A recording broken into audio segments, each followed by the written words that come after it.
Hey, welcome to Auto Renders. My name is Johnny, and these are all the videos that I took today of Manchester's classic car show. Now, I actually went there specifically to hand out these. These are my leaflets for Auto Renders, and things where you get free key rings and notebooks and things when you order a certain amount and things. But, yeah, I didn't hand out any. But I did video the entire show. So, with my unsolicited waffling all over all of it, here it is. Thanks for watching, and I'll see you in another video.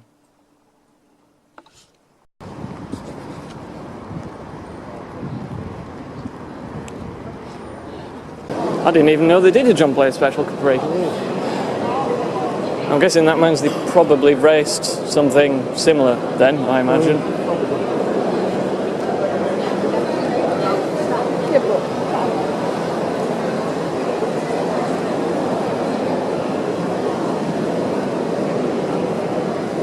These Capris are getting worth a hell of a lot now.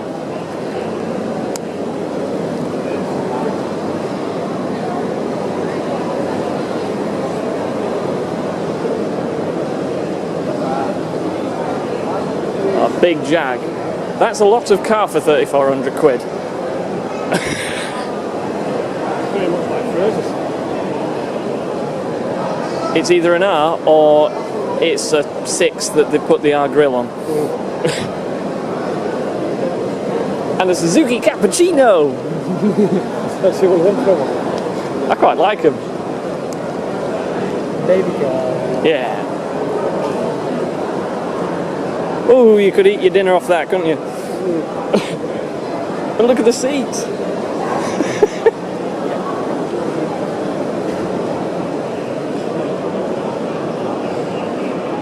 That's an interesting Capri. It's modified in some way.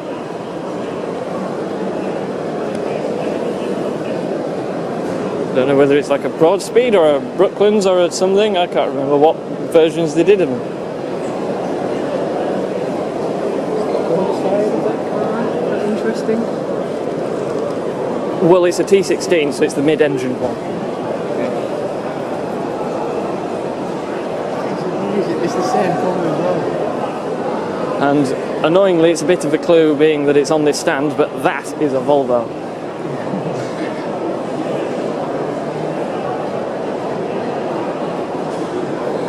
They've come in leaps and box-shaped bounds since then.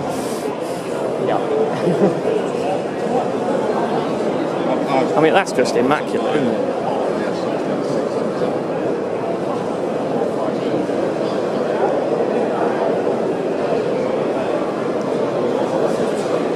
If you don't mind, I'm going to the TVR stand now. Oh.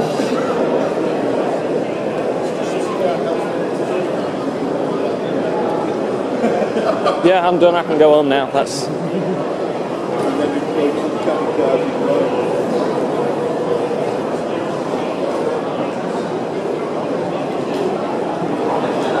I could just stand here all day and look at that. That one's for sale. Which? The blue one. Oh, the Griffith. Oh, it might actually. It might be a Grand. Oh, I don't know what they're called. The Griffith. Have a look.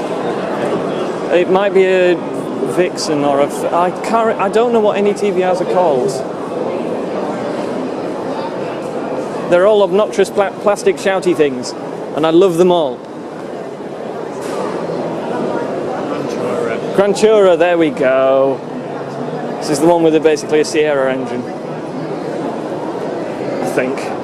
I might be making that up as well. I never remember. Still pretty though. Look at that.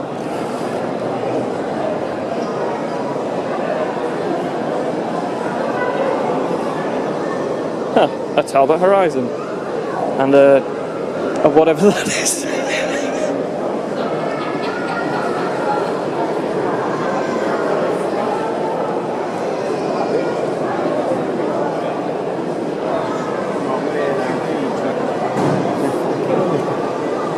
Very nice, they're all very shiny and they're all very pretty and it's all very bright, and it means it's all very blurry.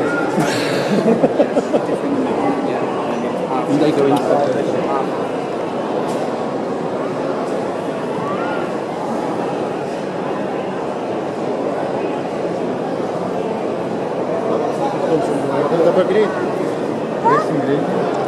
Yeah, battle scars. I'm thinking this is basically X TVR Speed 12 because there ain't no way in hell there's still a V12 in that.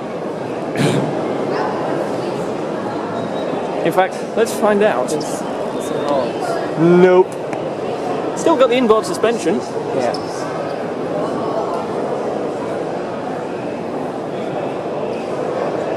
Shell wheels. Yeah, this is the thing. Look, Yeah. 960 horsepower in 1996. It's only a 7.7 litre. Well, do you know what it is? 1,000. Yeah. kilograms. Which means it makes 1,000 brake horsepower per ton. Do you know what the Bugatti Veyron's power per ton is? 550. It's nearly twice the power per ton than a Veyron in 1996.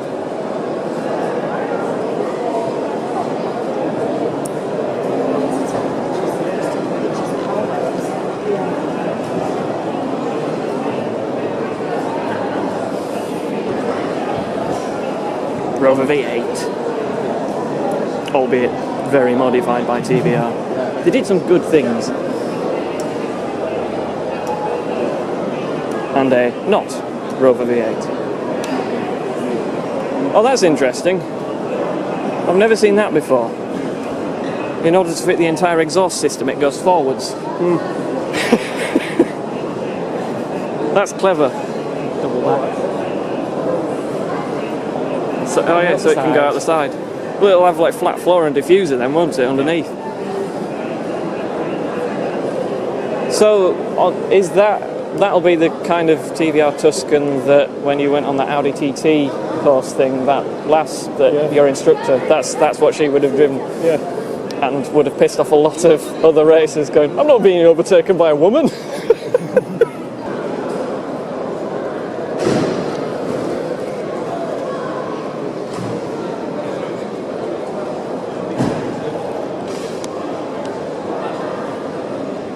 Oh, come on, man, really. Just a bit more that way. Well, there you go. That's good enough for an auto-renders pick for me. I get reference from the interwebs.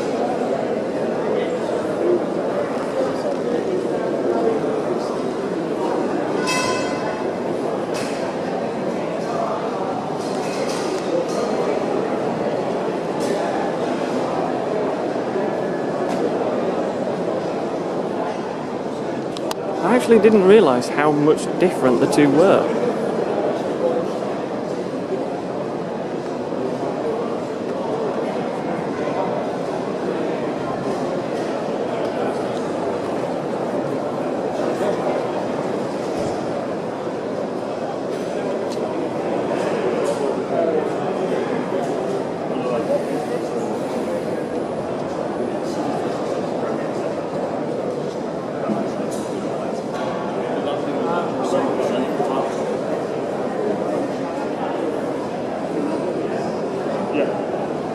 And small cars are actually smaller. Wow. I was saying to James the other day, the reason why we like so many classic cars is because they're just the right size that they're huggable. You can actually embrace that car. It's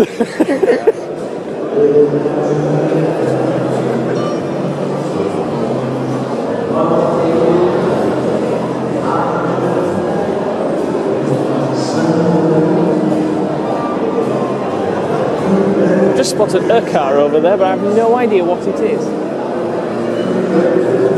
Oh, hang on, I've been past the Wolseley stand. Oh, it's fine, I've seen enough minis. We go that way to leave anyway. Yeah, that's true. Hopefully they don't, like, someone doesn't just put the Mini in their pocket and leave.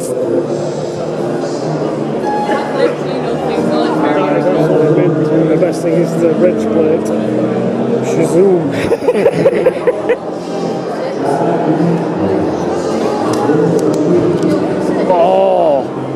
Renault 5 Turbo, the mid-engined one. And then they put mirrors on the bottom so you can see everything. Do you know, I know that's expensive and I know that a lot of people like that, but I like that. I'm going in for it.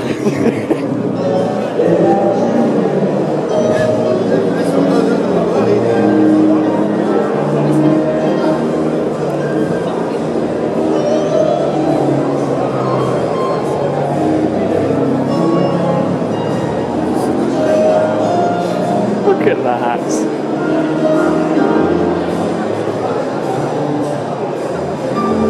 Okay, I'll look at the Ford.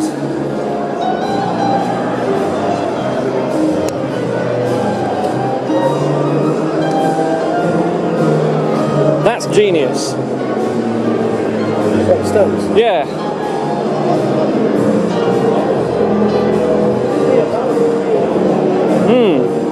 I might have to do something similar for the Mini when it comes to doing the geometry and stuff.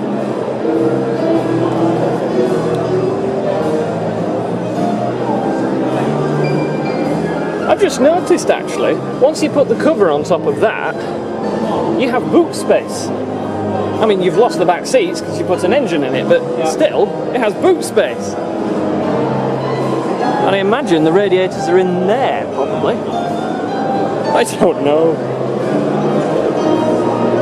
Oh, that's a pretty BMW, actually. I nearly bypassed it, but...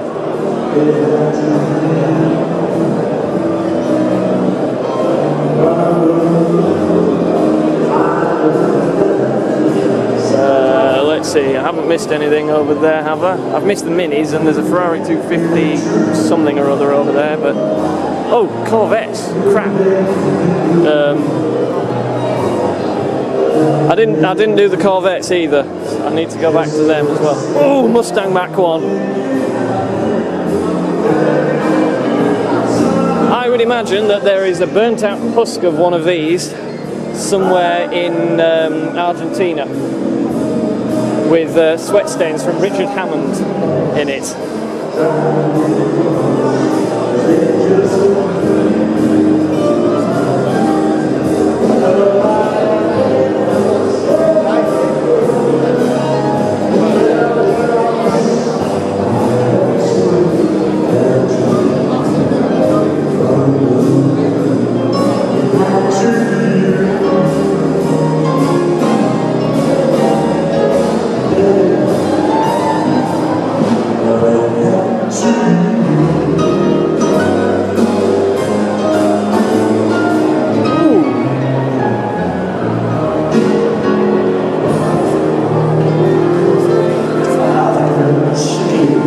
What a billion is, but oh no, it's a bitter. Bitter. Yeah. I know what a bitter is. I'd never seen the badge before, so I didn't know what to call one, and I didn't see the T that goes across the top of the.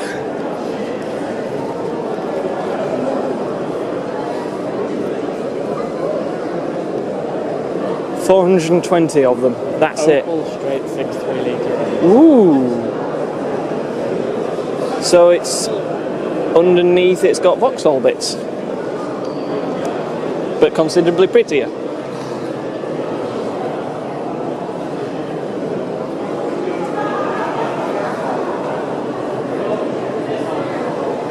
Let's see, what's over there? GTI, Capri, more Ford Escorts, some Mercedes SLs.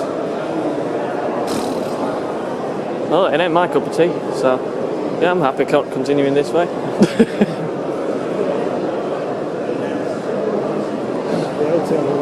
Never thought this would be in a classic car show. I'm certainly not denying it. It's the chrome roof rack bars. Wow. Yeah. Shiniest thing on the car.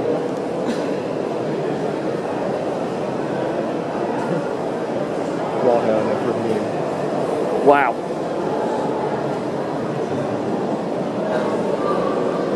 And also, I just noticed this. Is that another bitter as well? Must be.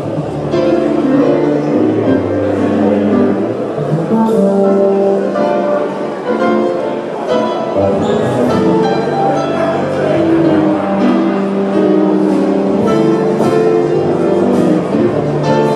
have we got over here then?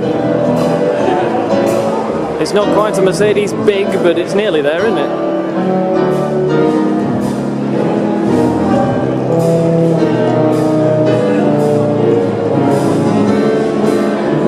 Sorry, I can't be bothered walking over there, so...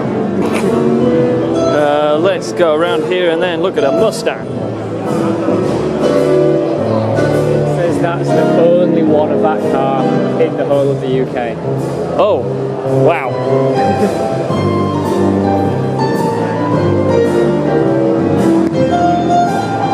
Less than 400 ever built. Well, those jazz musicians are just pissing about, aren't they?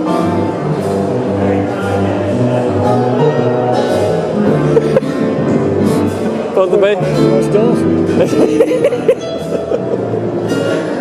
Did you hear both the pianist and the bassist both play the Pop Goes the Weasel?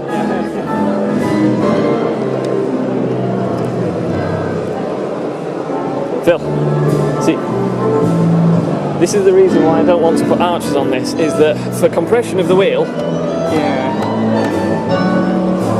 I can't get 2 fingers in. I'm not putting wheel arches on mine, and that's an end of it. But it looks bloody lovely though. The arches make them look better, I'll grant them that. Oh.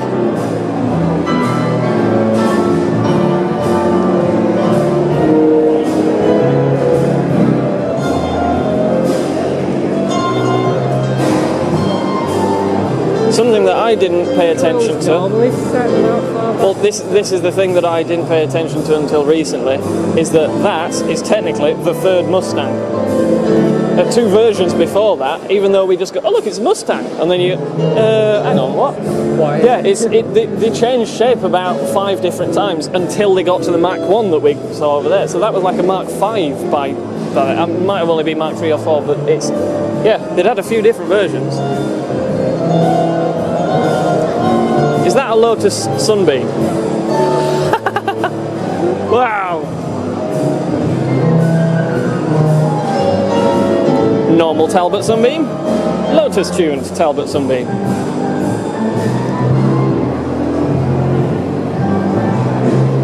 They just modified a base format to be the prop. Yes, they have. And then put Lotus stickers on it. Yeah. Ooh, swoopy car.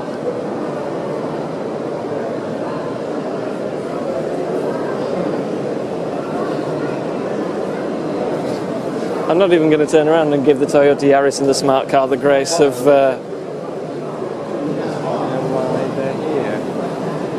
Because they're for sale. There's a Lex on the back of that tractor. Oh, damn it, I've got to see that now. Yes, there is. Look at that.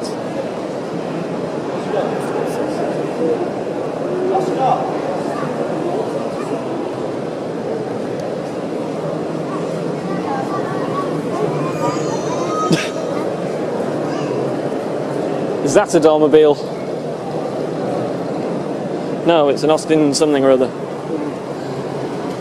Dormobile were the company who started doing the conversions. Ah.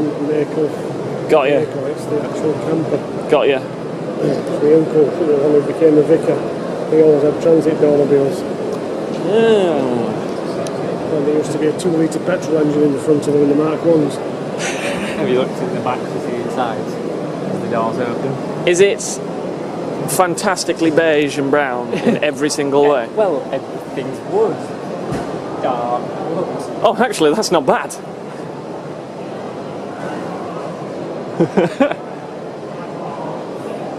It just reminds me of a train carriage. Like if you go on the Keithley-Worth Valley Railway, it's just that. It's that 50s. Paralanian. Yeah, I go with that. Paralanian. Ooh, yeah, that's an M6. Hang on. 500 horsepower V10 for 17 grand. I can't think of how you get more power for less money. and that's a Beetle Half trailer. a beat. Yes.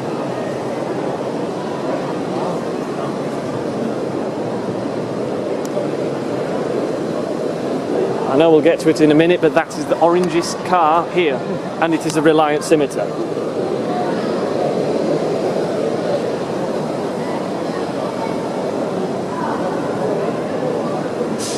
Guess how much for the half a Beetle? It's what? Guess how much for the half a Beetle? £6,000. Only 3. Oh. Only £3,000 for half the Beetle. Yeah.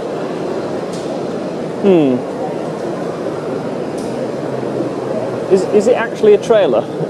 No, Or- it's a seat. Or it's just a seat that you put in a house? Oh.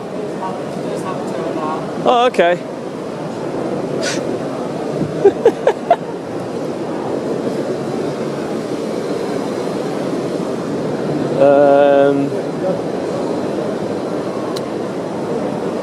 I think go up and round, see the Noble, and then back down again. Oh, and I've also just spotted there's a Lotus Elan down there too. And an Aston Martin section. Noble.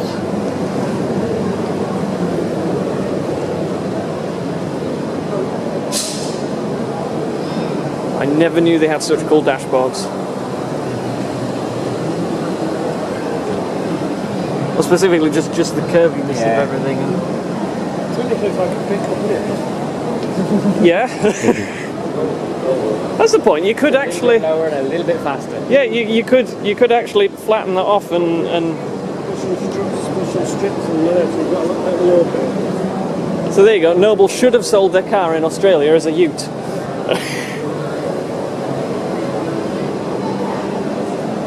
It's a very pretty car. Oh, and Phil, let's see if you can, or see if anyone can, if you can be bothered to have a look at the rear light. What's it from?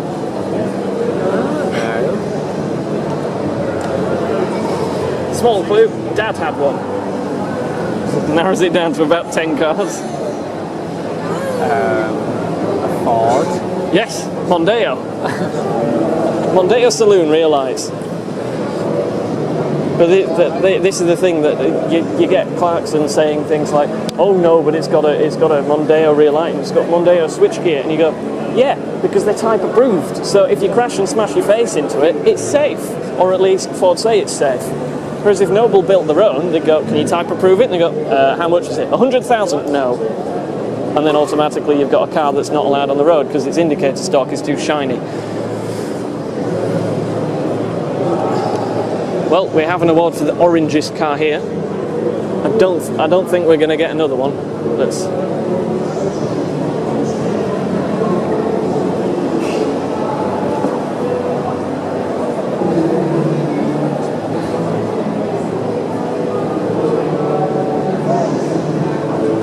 I like the way they've listed specifically that it's had over 450 improvements.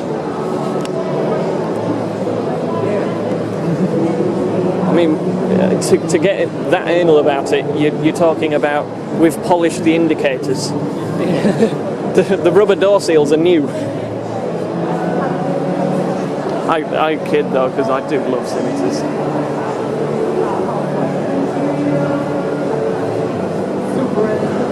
Super Imp! Is that, no it isn't. Oh, but that one is. You know Noel up at the factory? He has one of them, the coupe one. It's not greatly different to the rest, it's just got slightly less headroom. And he'll some Rolls Royces and Bentleys. What, spot the non-standard piece of equipment? Oh, you mean the ghastly stereo in the middle? Yeah, but then again, you've got to have a sound system, haven't you? I mean, chances are on my Mini, mine's just going to be an iPod and a speaker, but it's... Load sillies. Look how tiny it is!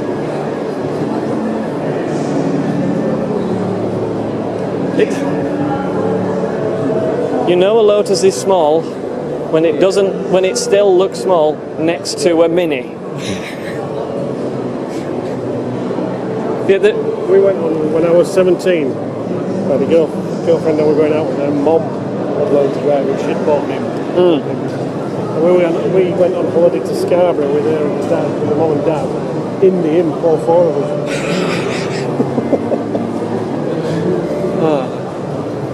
So there is just something that I want to do. That I like doing this with incredibly low cars, which is where you get on the floor and you sit down, and even though I am on the floor, I am still at driver's eye level. Somehow, they've managed to fit a lifted car and a seat, and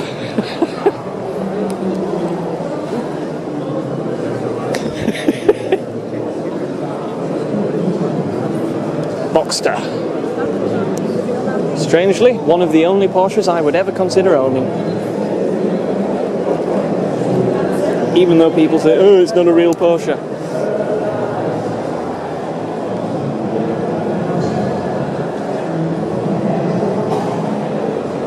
I've just thought, Dave, I think that is actually one like Noel's, because I know he's got the coupe. No, his is the Singer version, isn't it? The Singer Chamois. Yeah, that one. Except the coupe. Yeah, because the amount of different times that I've gone, oh no, I found you some bits for it. He goes, no, you found them for that one. They've got a different bonnet to that, and they've got different front panel and stuff. Because, oh yeah, sorry. Oh, a racing Puma.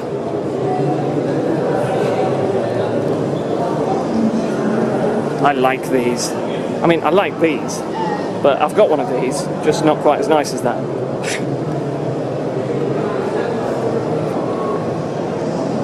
Kaboom.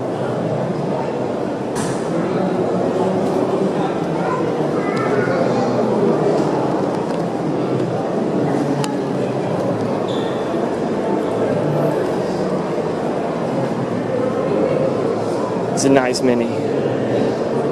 Ooh, E-Reg, is it Mark 1 or 2? Must be a Mark 1, yeah. Yeah. Oh yeah, the latest ones were F, I think. Or was it E? I can't remember. 67, yeah, 67 was officially the last year, but then they kept sort of making a few more because they went, we've still got some parts, so we're just going to continue making a few more. And I happen to know, when it comes to the Mini, just from experience of people complaining on the page, on Facebook and things, potentially the hardest part to install on the entire car, that chrome thing. If you can get a vintage old stock one, they just screw right on, perfect. But if you get a brand new one, they do not fit for love nor money. Corolla. Oh blimey, that's a Toyota Corolla. And that's a Barbie Special Mini. Oh.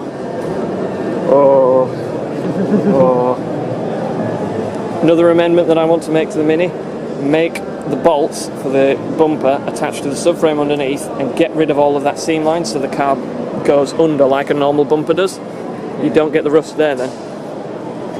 Anyway, Corolla, let's have a look.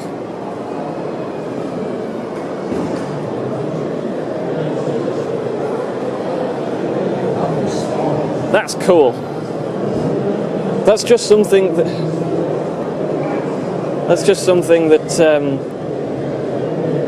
you could turn up at 99% of car shows and people go, what's that? It's fun three-wheel drive.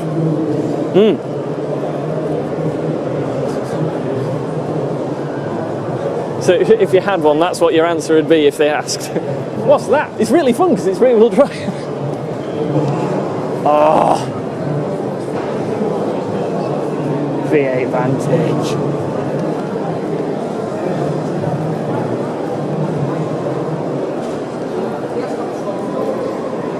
I think I would say there are two cars here that if I requested, can you run the engine? 1, TVR Sagaris. 2, V8 Vantage.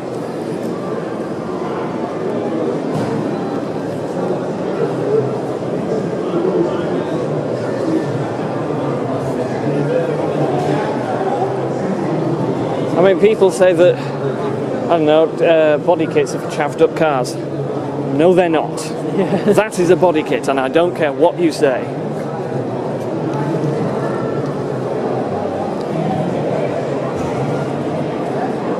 And it's just the weirdest thing, the fact that the radiator grille isn't a radiator grille. That is. Down at the bottom. Look at that bonnet bulge. The bonnet bulge on the Aston Martin is bigger than the entire bonnet on a Mini.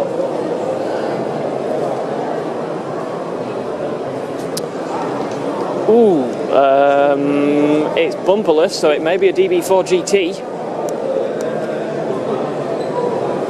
Superleggera. I can't remember whether Superleggera was the... No, Touring made it. Superleggera was the body or building style of it, I think. Because it was made of aluminium and whatever. I don't know whether it's a DB5 with no bumpers on it or whether it's a DB4 GT that came before it. Pretty well. Yeah. And at RM auctions I did see one sell for, I think it was 1.6 million. I may be wrong, but ooh, Interceptor 3.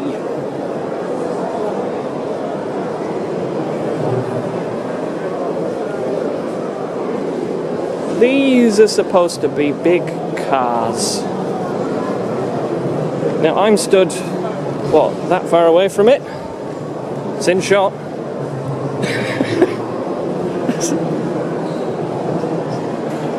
I mean, it helps that the only car that we've really got for reference is a Range Rover, but... Oh, with blue painted wheels. That's,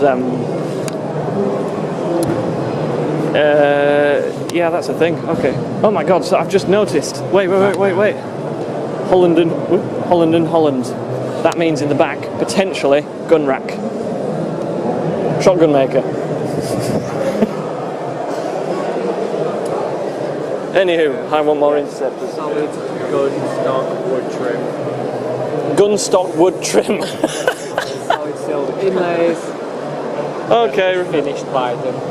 Yeah. Whoa. Yeah, okay, you look at the wood and you just go, that is actually just from a gun.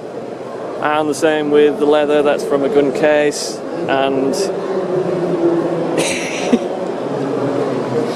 look at the wood.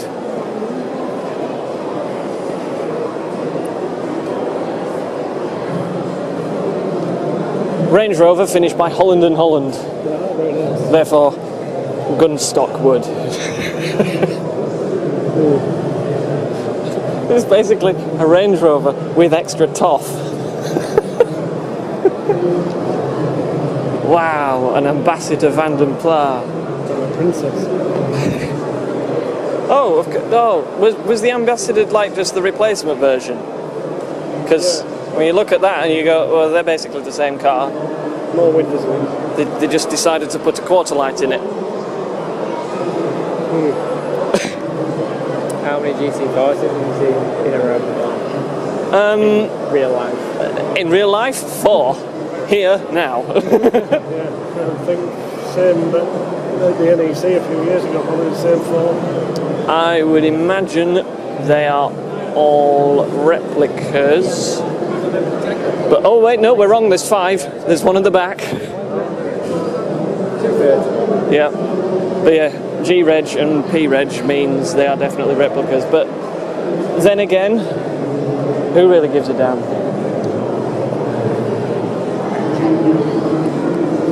If you had to pick one just because of the colours, which one would you go? Gulf, immediately. I think I have to agree with you. Well, I'm not sold on the Gulf interior. I just spotted it from a distance. Oh no, I can live with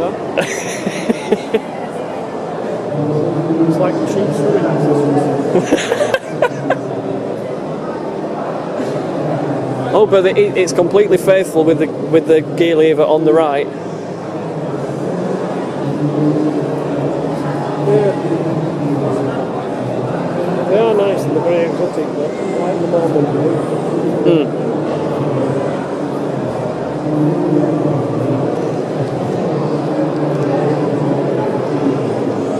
You just know that this one has been used because it has rags in the door. to demist it because they probably don't work.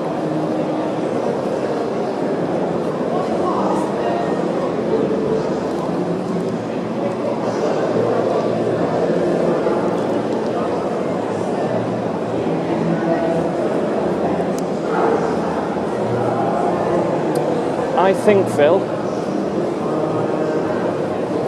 if I were to purchase one of these, I think there is only one that I could have. The red one. Can you spot why? And you can see it from here. Got the head bubble. It's got the bubble in the roof. The rest of them, you'll only be able to drive it if you're 5'10" and less. That one, if you're 6 foot and over, you'll be able to have it. So I reckon I'd only be able to go in the red one. Mini! It's a Leyland Mini. I'll tell you what I quite like about that. Simplicity. It's very, very untouched. Yeah. And then you look at the tyres and think there's something not quite. Oh, I see. Ah. Yes, there's been a bit of resto modding going on there, I believe. You can just imagine that hasn't got a standard engine. No, I don't think that has a 1275 with 61-ish horsepower. I'm going to say it's been breathed on. Either that, or he likes the hilarity of never going more than 65 miles an hour, but always going 65 miles an hour, no matter where you go, including round roundabouts and hairpins. Exactly the skinny wheels that. And the registration plate does actually reflect what will happen when it just roars off. Funnily enough, that Beetle over there. Well, that's the Stig. I mean, it isn't because he's a bit fat, but yeah, it's man. Hi, Stig. That Beetle over there is 2 years newer than my first Beetle. Oh, okay. Was it the orange Beetle that was the second or third Beetle? Third one, that was Third one. 72. Yeah, First one was 67. The On an F plate. was it the first and second Beetles were the ones that either one was a spares and repair or something? Yeah, second one was spares or repair. Yeah. First one lasted about 6 months. And how much did you pay for one of those? 70 quid. 70 quid. The days when you could buy a working car for £70. Actually, technically speaking, you nearly did, Phil, didn't you? Because Bert's Skoda was only 100 and something because he just gave it you for scrap value. The thing I liked about the Beetle was it only did about 60 miles an hour, but once you got it above 40, it was frightening.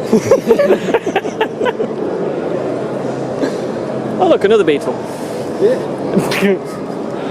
No, I joke, but I think this is the point where I lost interest in Porsche. As in, I liked that one, and then they just got more and more boring for me. I like the old ones.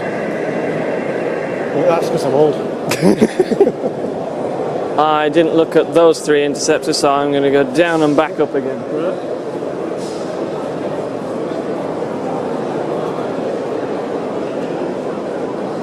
Interesting. Oh, that's not an interceptor. That's an FF. One grille on the side, 2 grills on the side, because they lengthened the entire front end. So they tried to put the 4-wheel drive system in and went, crap, it doesn't fit. So we'll just add 4 or 5 inches there.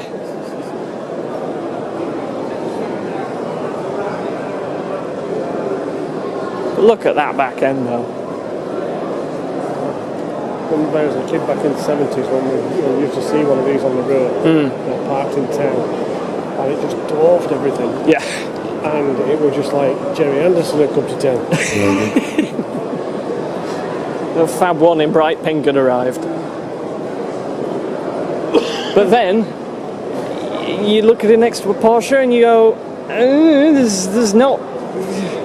There's probably a foot in extra length there, I reckon. Well, that's a newer Porsche, isn't it? Yeah. We're looking at an extra Porsche from the same age.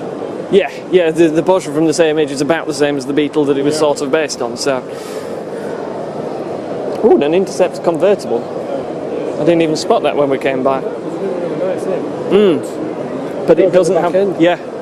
Aston Martin. Look at the bloody size of the brakes.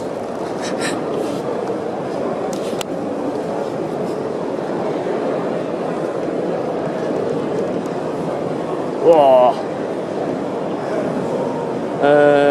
Not a turbo, I don't think, or just a 900.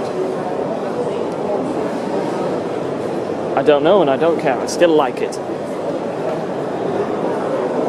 What have we missed over here?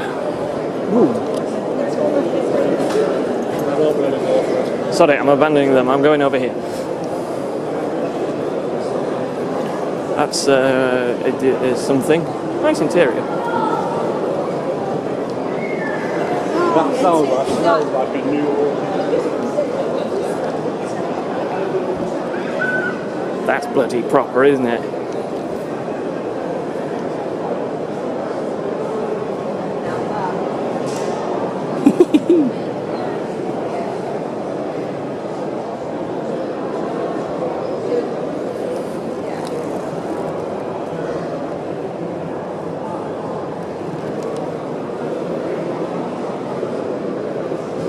Oh crap. I feel bad now for just walking past this, now that I've realised it's a Bristol. But there was a pretty cool GMC pickup in the back, so, or Chevy pickup, whichever.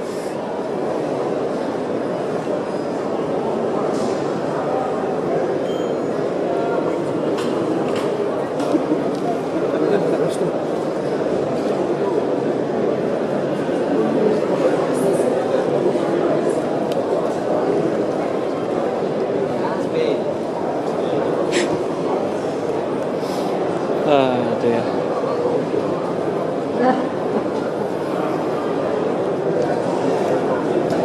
I am glad this car exists for one reason. Because it made Leonard Lord go to Alec Izagonis and say, make a car that makes these no longer sell in Britain. So he did.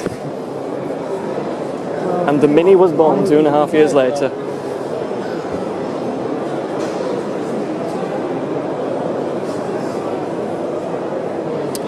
Hans needs the back window of one of these because it is what is the back window from his Rochdale, but it's broken.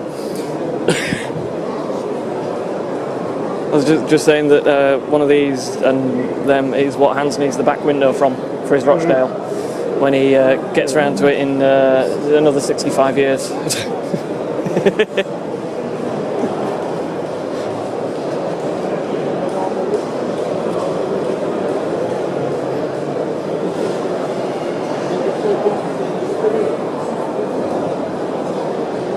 Ooh. Funnily enough, Fiat 130 doesn't look any less luxurious than the Bentley.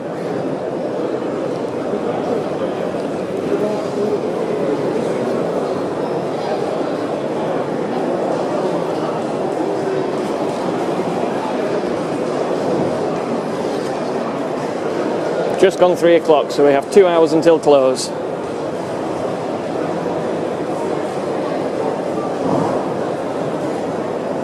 Was this the one with the Ferrari V6? Yeah.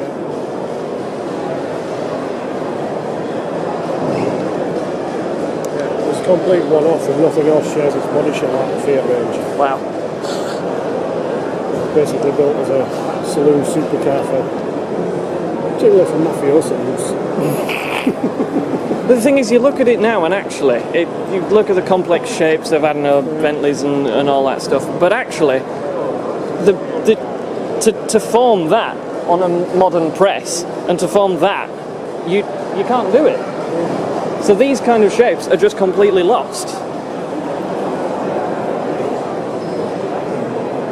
And especially on this bit here, where you've got a curve going that way, and over there, and then it dips in.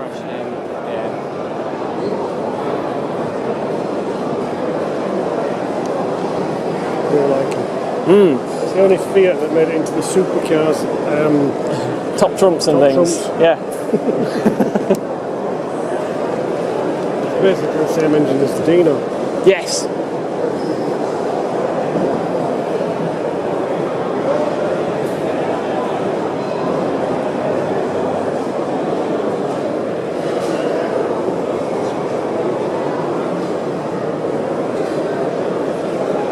There's ooh. We'll have to head backwards in a moment as well, because I've noticed that there's some causes. There's quite a lot.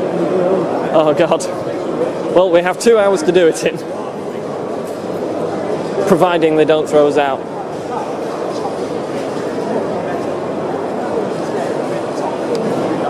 Is that a fucking gremlin? It's a gremlin. Good God.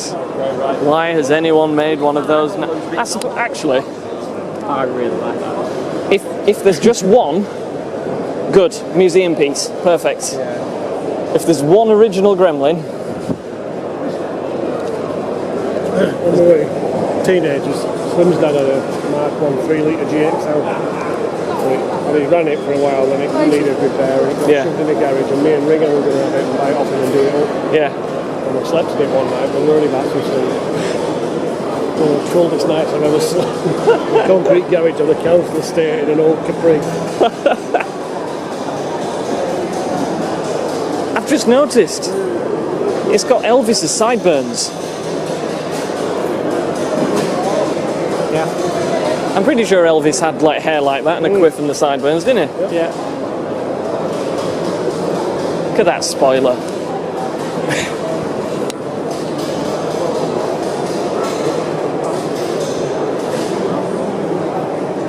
I know once he did. We've already seen the gremlin. I'm not giving it the benefit of more camera. Oh, go on then. There it is. Look at the big side exhaust. I know. I think it says Gremlin X on it, so I think it's the sports version of the Gremlin. I can't remember what vehicle Clarkson was on about, but I know that he described something as a cow GTI. There you go. The Gremlin is a cow GTI.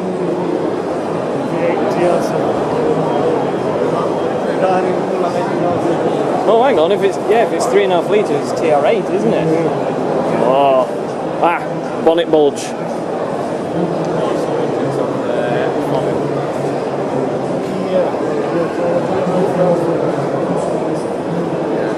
Seems we're on a Schedule.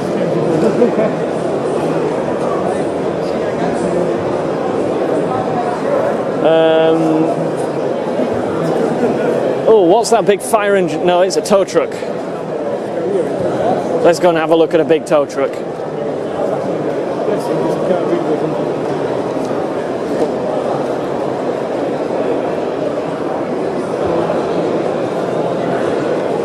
The best looking modern Ford? Discuss. Is in my opinion. Oh, and the Ford GT doesn't count. Neither does the brand new Ford GT.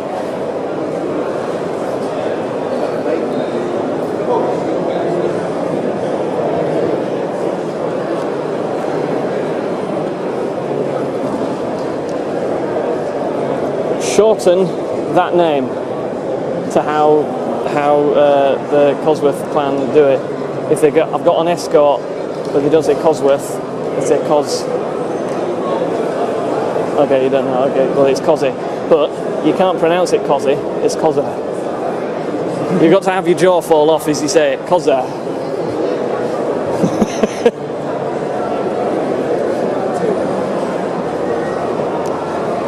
Hey, it's a Volvo. He's in the right country. What did you say, Scania? Yeah. Yeah. Oh, yeah, Scania and Volvo. Oh, hang on, that's not in shot. I've got to. There we go. It's too big. Good God. The air horns.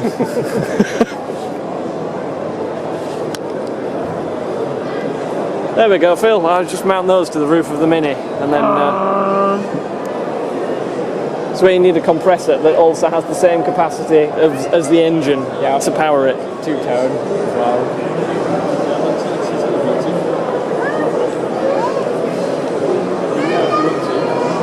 Well, there you go, look. Yeah. Oh, same year as my Mini as well. I can cheat, I can do that. And I can just look at the footage later. Also, here's a question. It's K&R Classic Recovery. So does that mean it's classic recovery, as in it's recovery but in a classic way, or do they only recover classic cars? Oh, the original GTR. Japanese boats. Holy crap, that's cool. Yeah, it's got a bit of the Japanese camber going on. I believe that is what they. Do you think they've ever tried to drift it? No, I don't think you'd actually do that for drifting. I think that is simply it is stanced, and it is therefore you drive around slowly and look good. I may be wrong.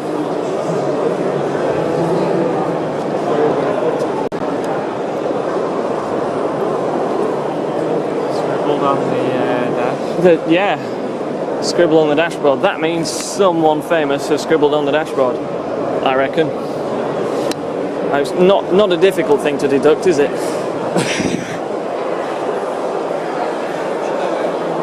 And wing mirrors. Yeah. Not door mirrors, wing mirrors. So you can look down the side of the car. So you don't have to crane your neck over every time you want to look somewhere. But if you've got an engine that has any vibration at all, it vibrates the mirrors and you can't see anything through them. But then again, Japanese built, so probably doesn't do anything. Straight six, Japanese built. Yes. Sewing machine. It'll, yeah. Except smoother. Rally course. So when they said rally course, they and then put a picture of an RS200, what they actually meant is guy dicking about in a Nissan Micro. Yeah. Yep, fair enough. We'll stay inside, I think.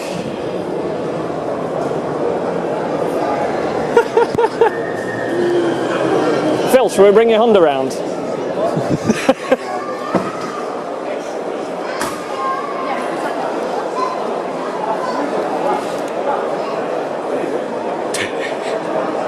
And is it a Puma? Yeah, that's a Puma. And a Nova. A Nova behind it. It's absolute Yobbo Central. Perfect. And a handbrake turn to finish.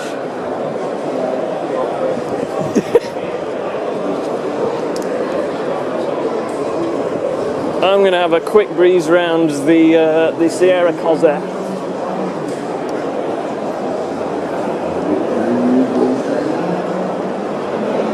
Well, that's a perfect angle, isn't it? It's a shame the bonnet's up, but it's alright, I've already illustrated one of them.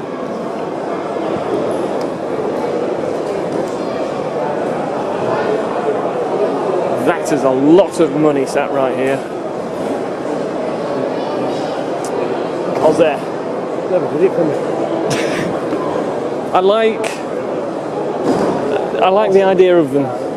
I like the whole sod it, let's take a Sierra and just make. I like that one. What's that one? If that is actually the one that I think it is, I believe with the turbo turned up, that's about 500 horsepower.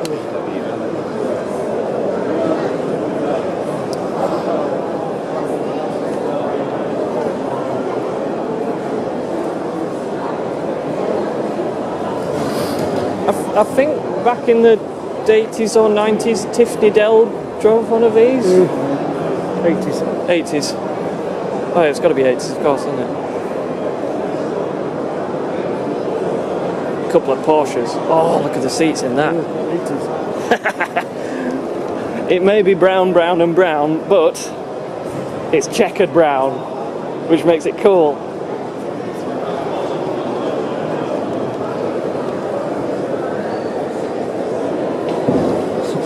So when you were looking for a car, I was looking at these for you. Yeah. Unfortunately, you can only afford cheap ones and ones that probably go wrong. Yeah. But then again, it's a few grand and you've got a Porsche, whether it's unreliable or not. Ooh, also. Imitation tweed, good grief. Okay, that's enough of the Porsche because Jaguar XJ Coupe.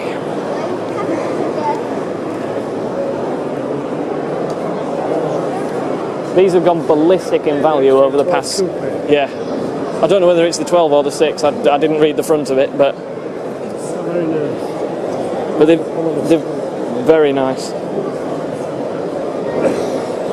But they've gone absolutely ballistic in value because you could get a really, really nice one for, what, 5-6 grand 10 years ago. You're looking at 30 now. It's the 4.2. It is the 6. But that's a nice interior in that.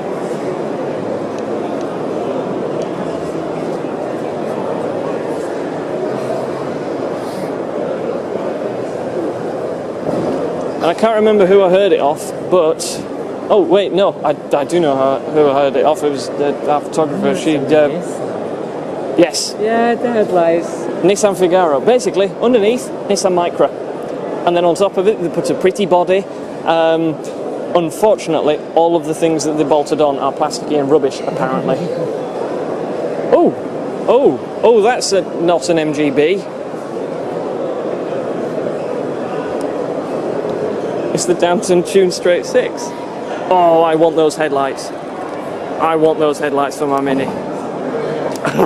They're cool. The reg plate on that.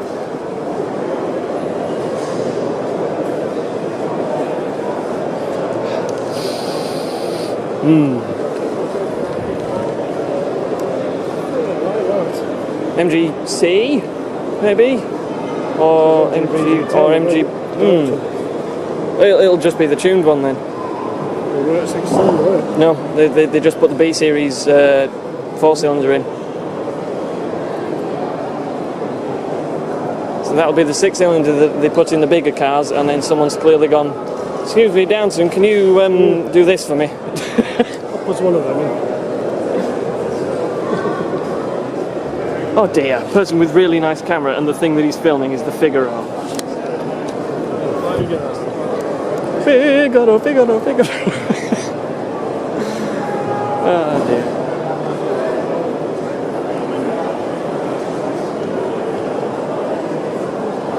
No, film the Jag, you silly bastard. Oh, there we go. No, he's still not. Oh, 500!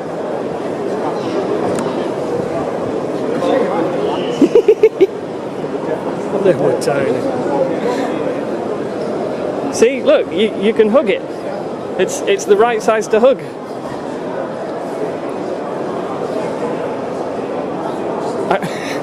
Phil, it's in frame.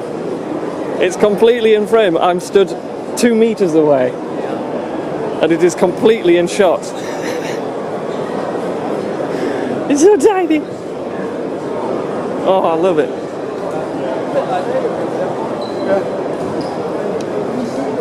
But then you look inside and you go, there's room for 4 people.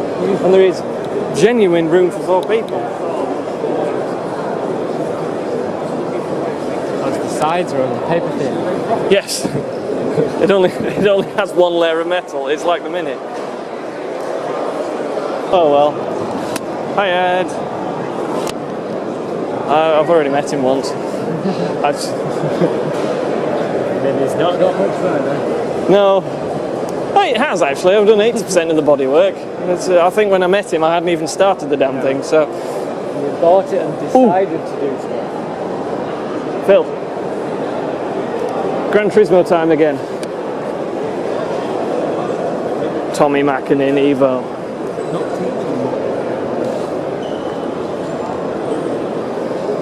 Thunderbird.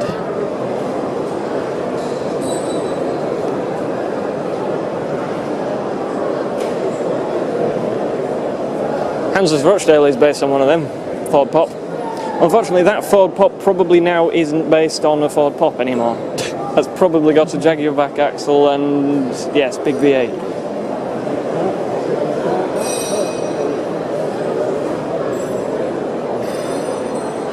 Panthers?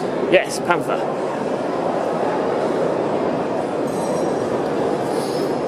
Somebody that looked at Morgan and went, we can do better, and they didn't. Still nice though.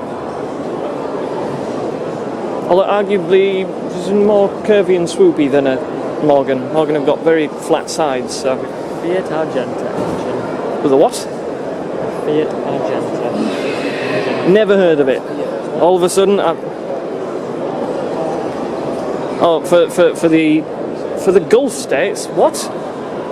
Oh, for America. Hence no Ford engines, so, oh, fair enough.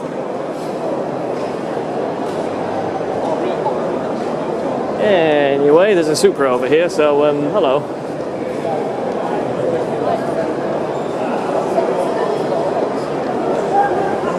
But Supras, there's 3 of them.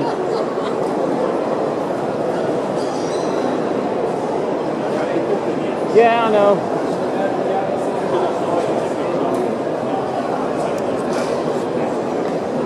You mean the Coyote? The Roadrunner Coyote on it? Oh, the air grabber. Excellent. Oh, I didn't know about that. I knew about Roadrunner and Coyote because it's the Plymouth Roadrunner, but Coyote Duster. Grab the air. And an air vent that does nothing. Absolutely nothing. Creates extra drag. Yeah, it would. But it's there because it looks good, and that's it.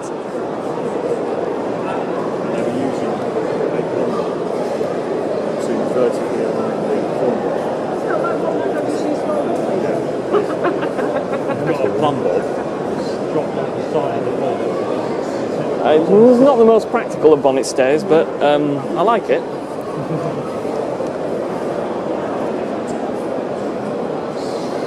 That's in case it's raining.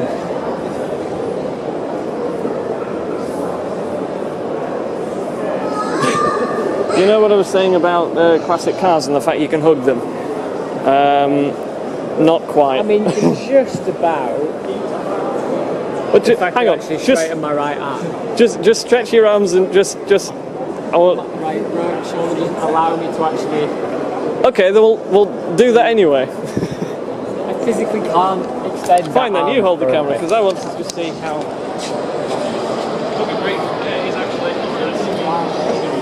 That's inches I from my. cannot extend my right arm. Yes, I know. To the side fully.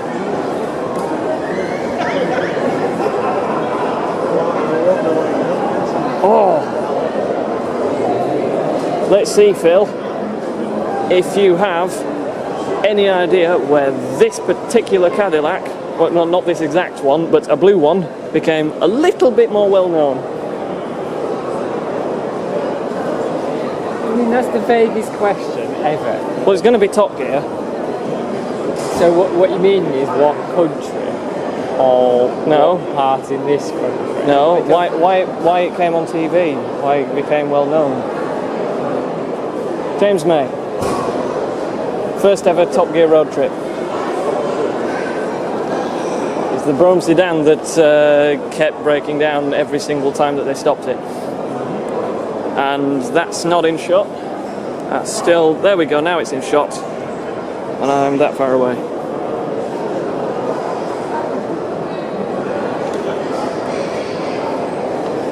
See, the good thing is that I can say that my brother's an idiot because he's never going to watch this video. I just love the bigness of them. I think my Mini is half the length of that.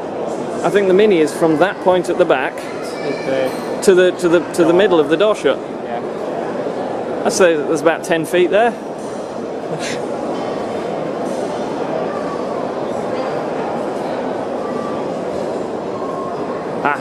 Dave's gone to look at more normal things. He did say that he liked much more.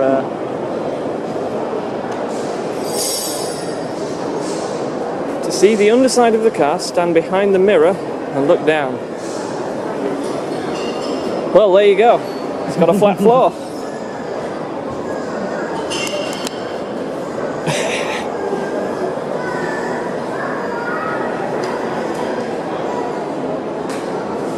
Proper RS200.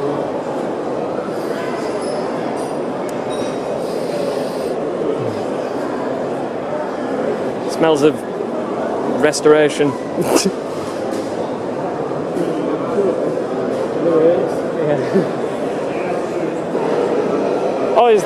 That'll be the Skoda that you kept overtaking people on the motorway and they kept getting annoyed because they were being overtaken by a Skoda. So they go and pass back again. Good God, that's a... We found a car that's more powerful than the TVR.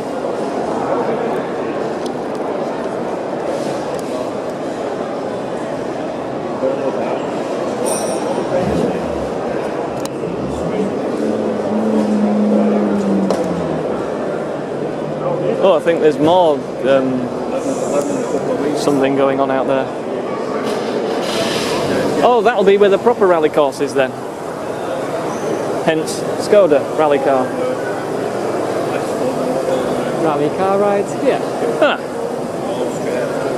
Too many cars in here, not bothered. Continue.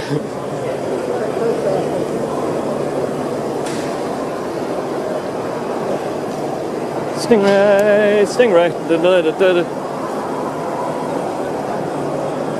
I think if I actually had one of these, I'd have to paint it dark blue and light blue and then yellow stripe over it. If you get that one, you can lower the tailgate and fit it inside. I just put my Mini in the boot.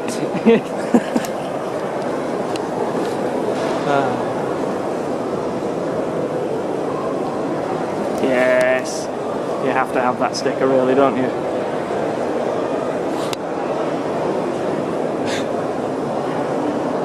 Well, let's see. Line up on that bit. 1, 2, 3, 4, 5. I'd say 5.5 feet of boot, and then still another, I don't know, 12 feet of car. Lovely. We've lost Dave. Where's he gone? Oh no, he's straight over. Opel GTs. Beautiful little cars.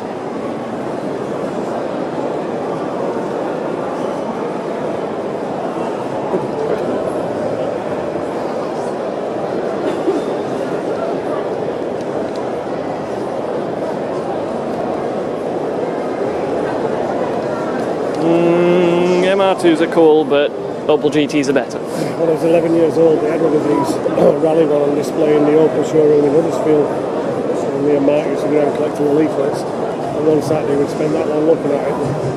The salesman said, "Do you want a quick spin in it?" And it had the caging and everything. So I got in the passenger seat and Mark had to sit on my knee. And he took us a quick spin round Huddersfield in it. Excellent. But it was a full-on rally version, so it was really short. So it didn't have takeoff. Yeah, because the rally ones will be geared to do, what, 80 tops, won't they? Yeah. And it just bang through the gears.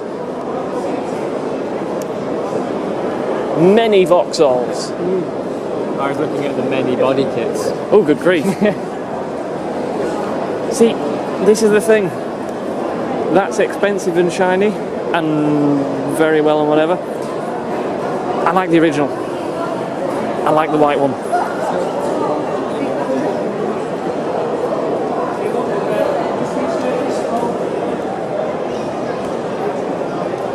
I think it might be the Gran Turismo in me again. That holy crap, that's kind of like hearse.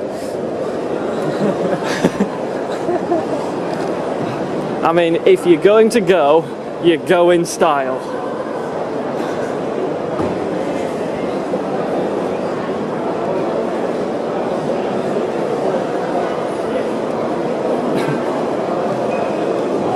You can hire it for weddings. What do you mean you can hire it for weddings? Oh, it's available for weddings. Also, oh, I suppose available to hire for funerals and, yeah.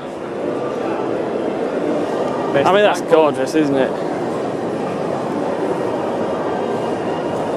I'm not even going to try and get it in shop. I'm just not going to bother. It's... let's see, Dave went over there. Oh, I see. He found a Toyota Land Cruiser. Oh, no, sorry, I'm wrong. It's not a Land Cruiser, it's a Toyota Surf Hilux. Or Hilux Surf, I don't know which way around it is, but... Exhaust! It's... Oh. Don't like the exhaust. It's the lowest point in the car. Not a good design feature. Yeah. There's no point putting a cage around it and then going, put the exhaust under it. Snorkel. The exhaust doesn't come out at all. No, the snorkel's the inlet. Is that inlet? Yeah. I'll let you off because you're not an off-roading person.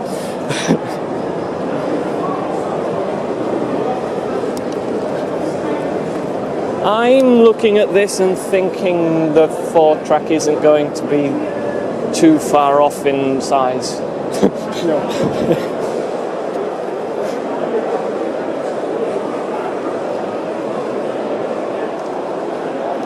I'm saying that, I'm only 3 metres away and it's all in shot.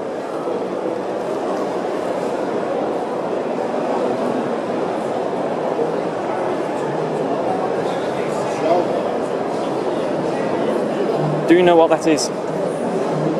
Car. You've had one. It's not your Honda, so it's the other one. See it. It's a Skoda, but it's the pickup one. I've actually just put your headlight back on eBay because I found a box. I went, oh, it's still got some Skoda bits. Yeah. Maybe if you go around to the driver's door and actually have a look at the lock, and then you might all of a sudden become... Oh no, hang on, it's a different handle and lock, that. Yours had a more roundy one, but same interior. There is still a Skoda badge. Yep. Phil had one of these, sort of. No, Skoda. All right. Skoda Felicia, but the pickup. And covered in If you look wood. at the instrument panel, Look at the instrument panel and then Phil's like, deja vu again, except this one's yellow instead of grey. there's some extra bits that's screwed on. Yeah.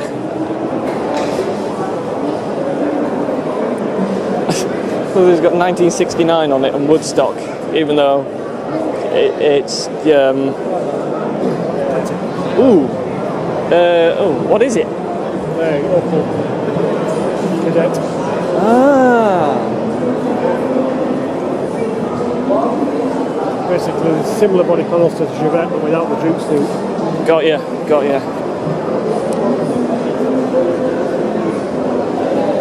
Ooh, and a GTE. That's part of the reason why I went, ooh. Fortunately, crap. Is that the one that's got the digital dashboard that never really worked? Yeah. Oh, cool. I'm back on Gran Turismo again. Because if you won one of the races on Gran Turismo 2, you got the official pace car for the Indianapolis in those colours. I think it was GT2. It wasn't GT3 anyway.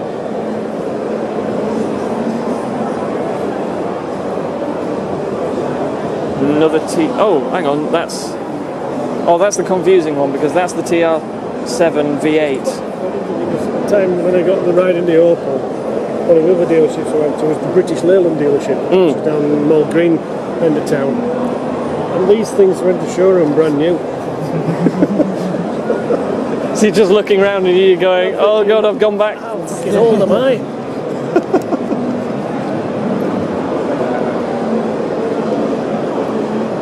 Yep, more bubble cars that I have to thank because Leonard Lord wouldn't have given Mr. Isagonis a bollocking.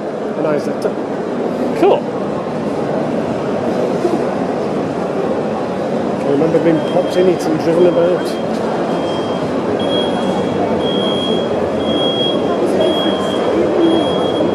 There was of course the issue with these bubble cars. Oh, hang on. Okay. There was of course the issue with these bubble cars that they didn't have a reverse gear. I don't think, because I think it was motorcycle stuff. Garage. Yeah. And then, so you can't. You've got to drive up to a parking space and then push your car in. Because if you're driving forwards, you then can't get out. And also, this is where your feet are. This is also the crumple zone.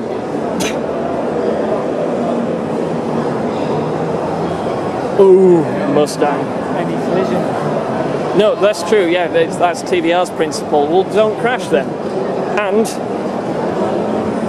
there you go, early Mustang. Although still, not early Mustang, because GT350, so it's a few years into production, so it's the Shelby one, and fastback, not notchback. So you're already a few years into production where they'd already made the nose bigger and inset the grille, and so all of those straight six Mustangs that people just went, oh no, you don't want that, you want a V8. They're the rarest ones now.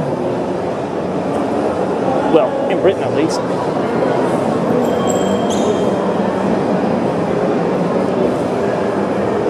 Honestly, I have no idea though.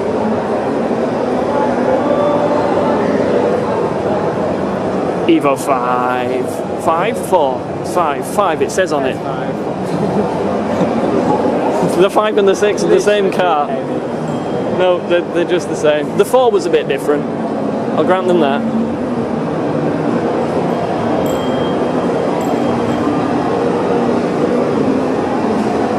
Oh, someone's playing a simulator. I want to play a simulator now.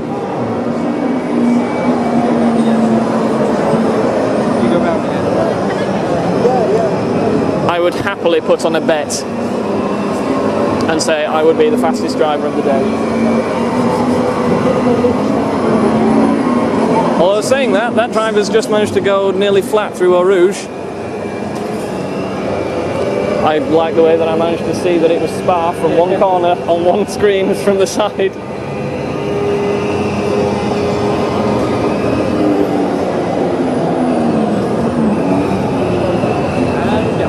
Oh.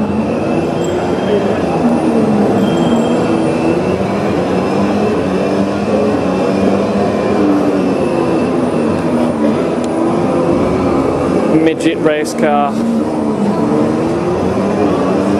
Excellent. So the fastest lap time there is 2 minutes. Ooh, 2 minutes round Spa. I reckon I could beat that.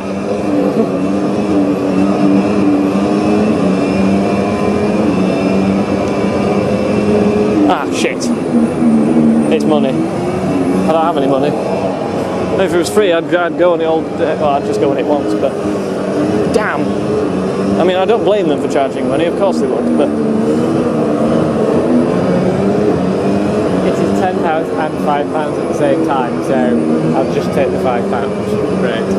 The other one's virtual reality. 5 minute sim, so you basically get 2 laps. Yeah.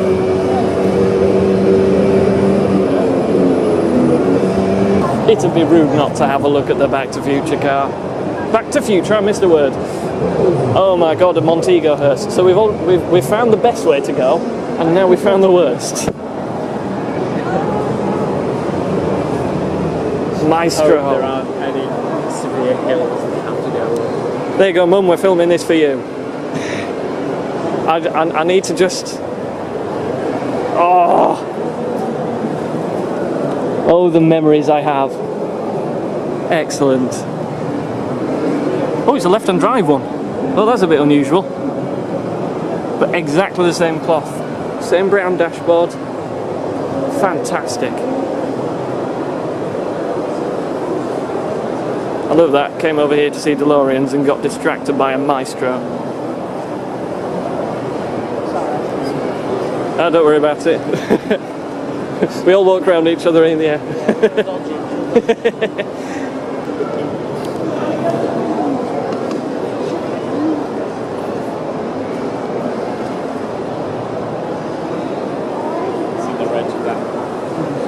back to it. Lovely. And we're flying. What have we got on this one? Yeah, nothing interesting. Good. That means it's being used.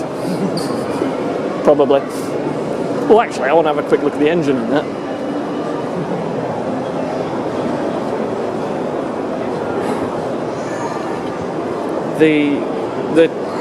I mean, you won't know about the ridiculous story surrounding DeLorean. And how rubbish those are. And how rubbish they are because of how many problems went through development of the car, and how much it cost to develop the stainless steel body, the fact that it was heavy, even though it had a Lotus chassis, and then Lotus didn't want to provide the engine because then it'd just be a Lotus with a heavy body, and then Lotus would get blamed for it being slow.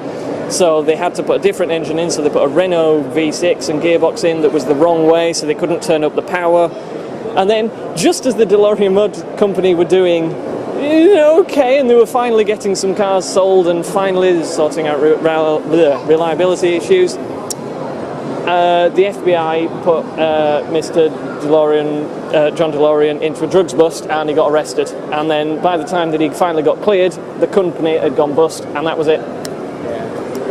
I just think it was production tops of about 5 years, and that was it. They've just gone. Where the hell has Dave gone? I'm not sure. And film the difference between an early scimitar and a late scimitar. Oh, I've got a flashing battery. And I've just spotted there's a Hillman Superminx over there as well, the estate model. And a Talbot, and Elite, Eclat. Oh crap, I never remember. XL, there we go. They all begin with E. Pretty car. And usable 4-seater. In fact, I think I was looking at Lotus XLs when you were looking for your Honda. Problem is, even if you spend lots of money on one, you don't necessarily know whether it's going to be any good.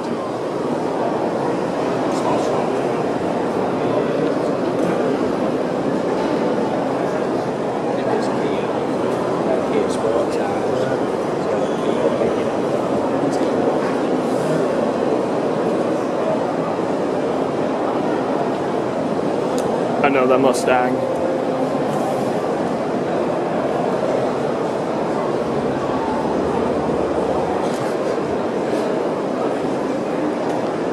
See, this is the whole thing of when Ford, or when American cars in the 70s, they were going, yes, but if you buy a bigger car, it looks better and it's more brash and everything.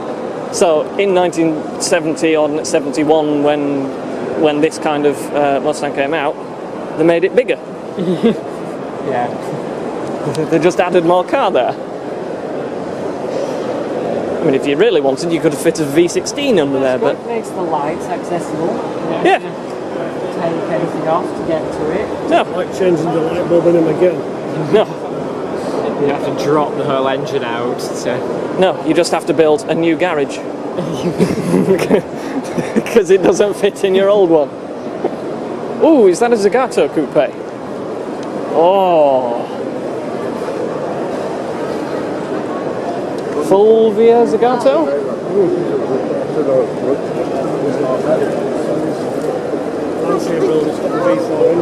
Yeah.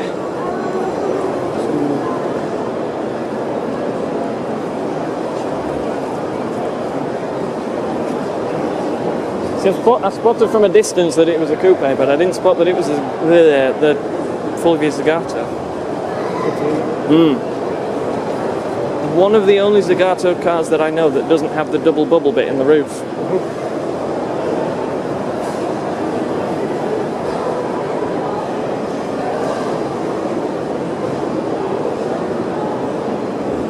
To the Ferraris. Oh, I see what you mean. I mean, I'm going to be like scorned if it actually turns out that Murcielago is a Murcielago, but there is something about it that doesn't quite look.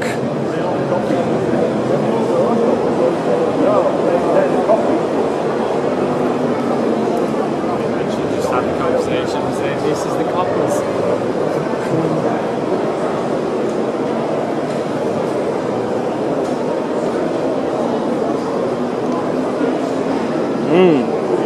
Italian replica.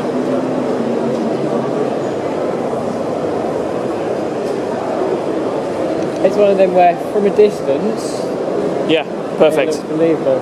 Yep. And then you get close and like, You just think there's something wrong. plasticky.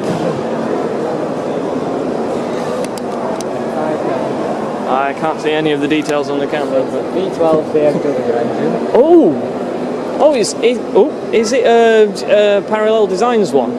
Does it say who? It's manufactured. Okay. Chassis DC supercars. Okay. Not Parallel Designs, but it has the BMW V12, so credit to them.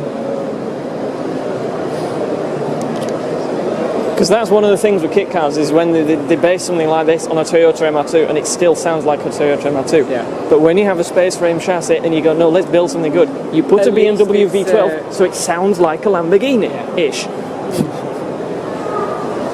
Yeah, so this is a Toyota MR2. Yeah. But it looks really good. Yeah,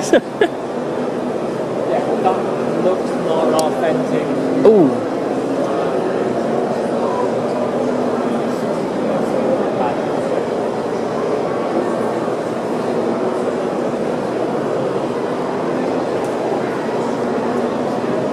And then I actually turn around to some old Porsches and Fords and go, I think I've heard these.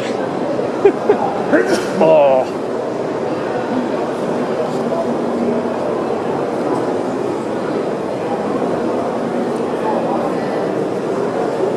That's quite nice.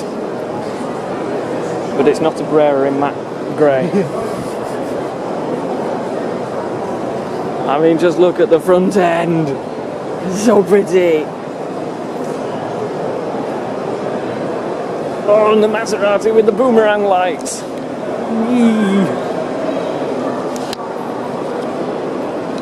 There's one more car that I have to see around here, which, to be honest, is one of the least special cars here. But it's the first generation Jaguar XKR, which to me, I think, is the best looking Jaguar ever made. Big shout. It's because, if you look at the XJ220, it looks like an old supercar. This to me, although I'm not quite sold on the wheels, I don't think it looks old at all. But it also doesn't look new. Yeah. It has the shape of the E-Type, but it has the modernness with the frowny lights and things of a more modern car. It's almost completely timeless.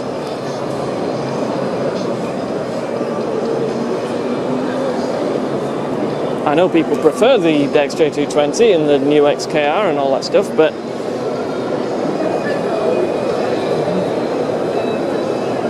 I just noticed that we sort of passed a Delta Integrale there as well.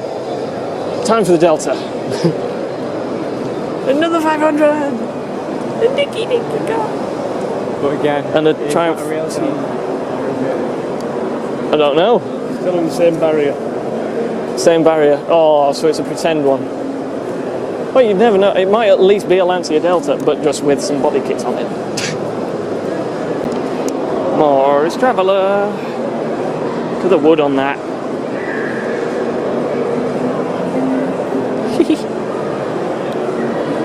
Proper craftsmanship.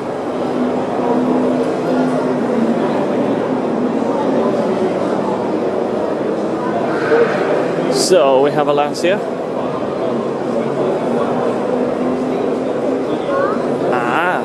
So it's a Delta HF, so it's still a good one, but not quite a four-wheel drive one.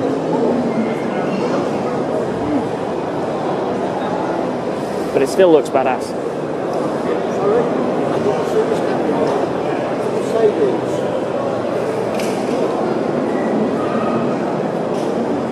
Oh, Mercedes SL500, but with a body kit for a Ferrari. Which I prefer the Mercedes. Ooh, Mark II. Or is it Mark 1? No, it's a Mark II. It's got the slightly different front.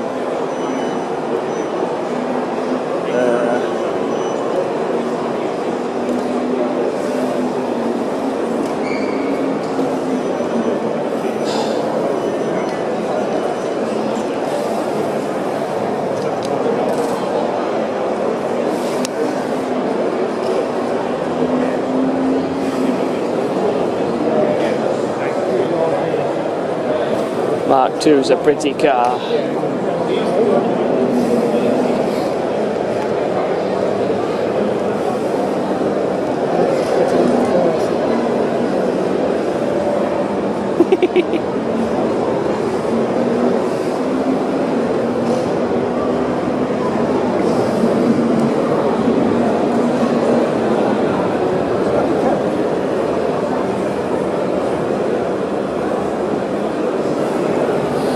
I mean, I know that some people say that it's a shame that the current plod are running around in Astras and stuff, but it's not like they had it good in the 90s, though.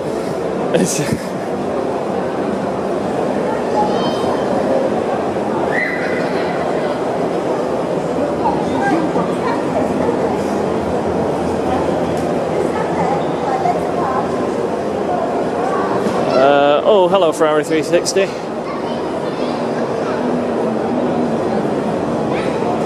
That's cool, and that's a Golf, but it's not a Ferrari 360.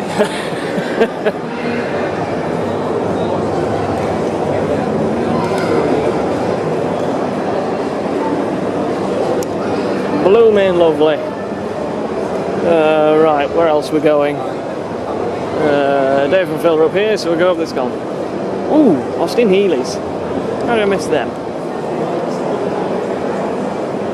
Big Healey. Two big Healeys. Oh, they're different. Oh, so that's an earlier one and that's a later one. Cool. Rover 75.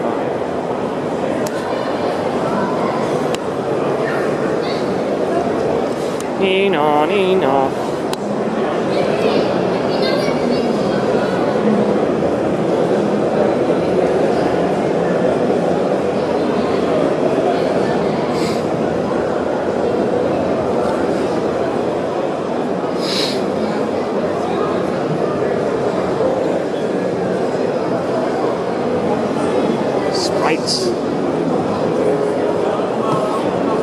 Sprite, also known as a sort of goblin and a fizzy drink. And officially the happiest car in the world. Ta-da! See?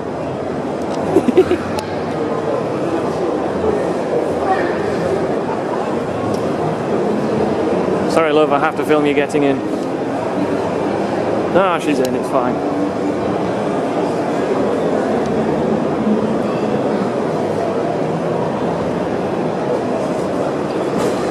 Ooh, Audi Quattro Coupes.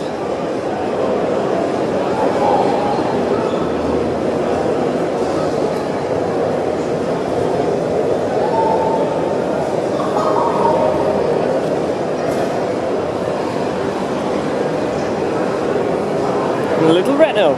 Oh, who brought that here, really?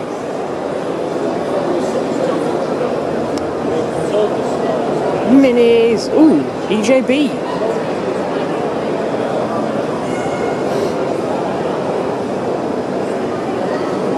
Cooper S, proper one. Oh, excellent. Windows open as well. Sorry, owner, I did just slightly bash your car with my camera. Look at that, though. Proper tyres.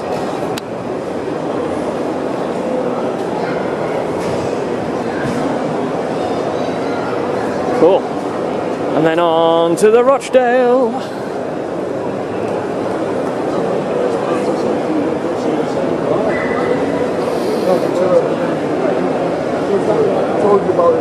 So there we go. The car Hans has. And this is why Hans isn't that bothered about modifying it and putting Sierra engine and stuff in it, because there you go, here's an original one. Ta-da! Now we can modify his. So you put this one in a museum and then you don't need two original ones.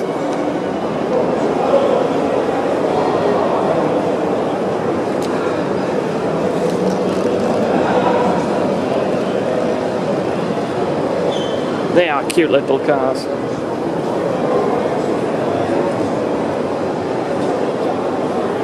Oh, interesting. one has Super 10 on the back.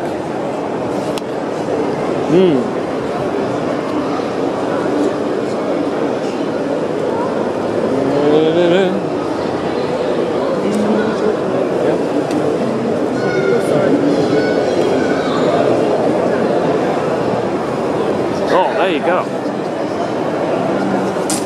That's a lovely thing, that is.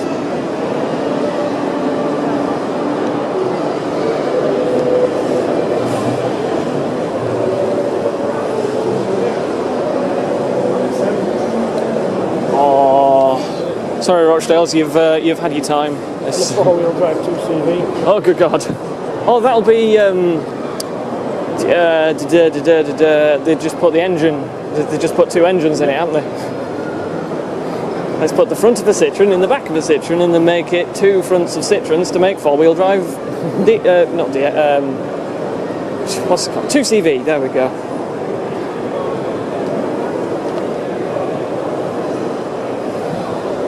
I like these. Also, Phil, you may notice that they are sat at ride height. Yeah. How have they accomplished that? By putting blocks under it. Because if you just leave a Citroen, it goes down and sits on the floor because it's got hydropneumatic suspension. Yeah, they've all got blocks under them to keep them at ride height. Even the XM over there, which... Ooh! That's the XM that's over there is the same model and year as the one that I pulled to bits. So it's the suspension bits from that I'm putting under mine, if it works.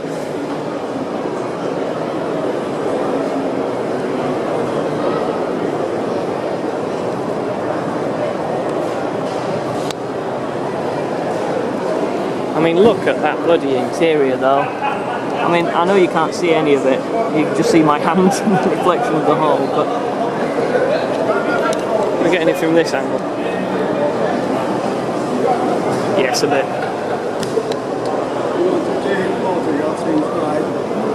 Sorry? You want to take photographs inside? That'd be nice. Yeah.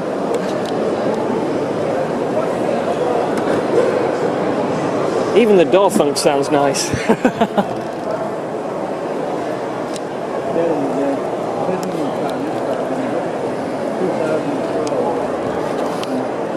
Oh, camera people, I wish you could smell that.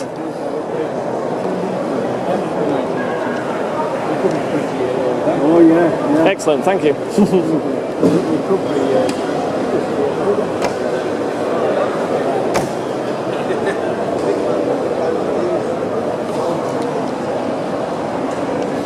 All the single spoke steering wheels.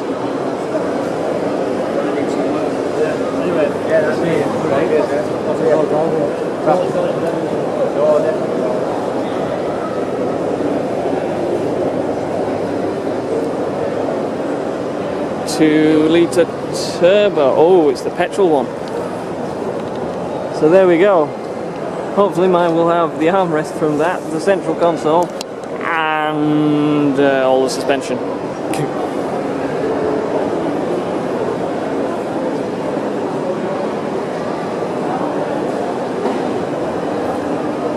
It's just a weird looking car, isn't it?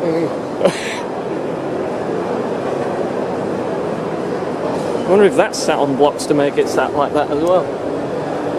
I think that's at its lowest height. And I managed to sell the hubcaps off mine for 25.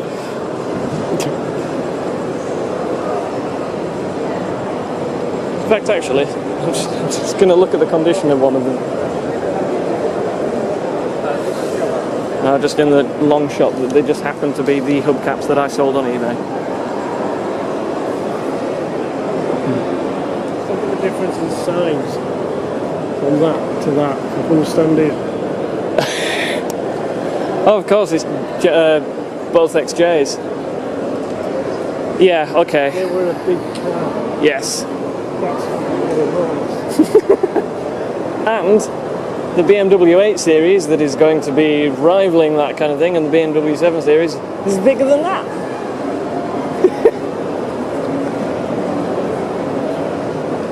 But look at the engine now.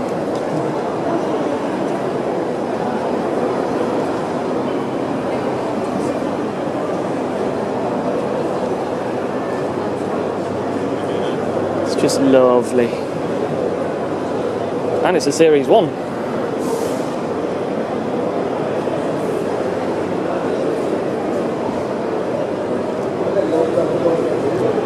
Ooh, Daimler. Wobbly grille. Technically not a Jaguar. Daimler. It's still a Jaguar, don't tell anyone. Yeah.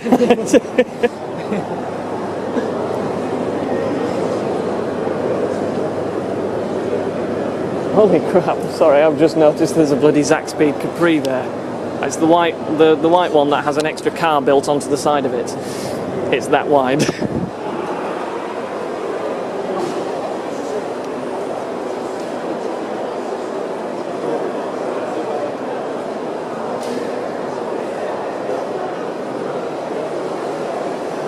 XJS Celebration, I believe.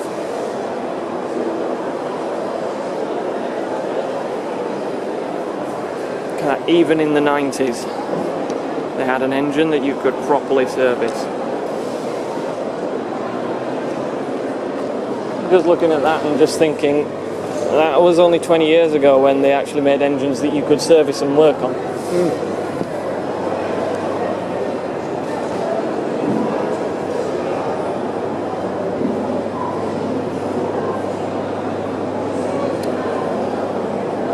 And I've never seen a caravan roof box on a Saab.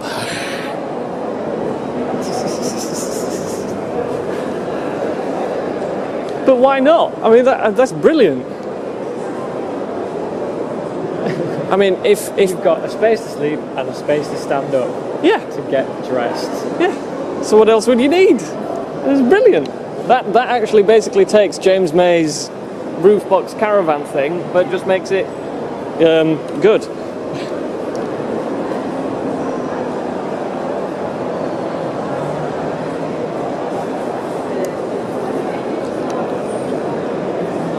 Quite go as far as saying it's good. Well, good for what it is.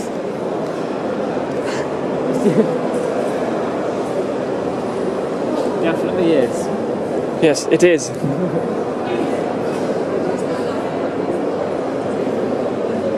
And I think I only like these when they've got a mast sticking out of it and a James May sat in it. An amphibious version.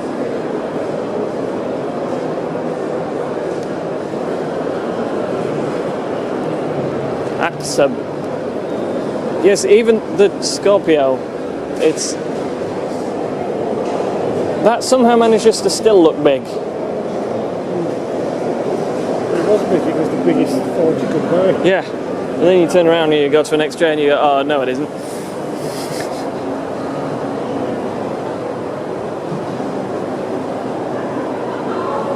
And the registration plate gives instructions to the AA man. Tow it.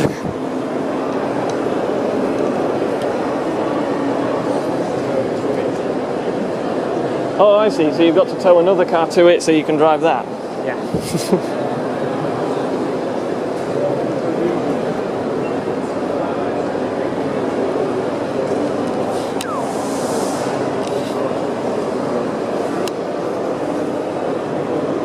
Oh yeah, I already looked at that, didn't I? Need to give my hand a rest. Yep, still the best modern Ford.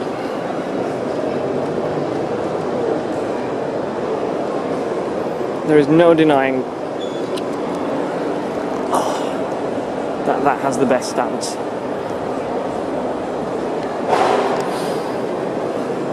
I'm not really bothered about the actual car or what it does or anything. I just personally think that this is the best looking modern Ford. Anything post 2000, best looking one. And the Ford GT doesn't count because that's a supercar.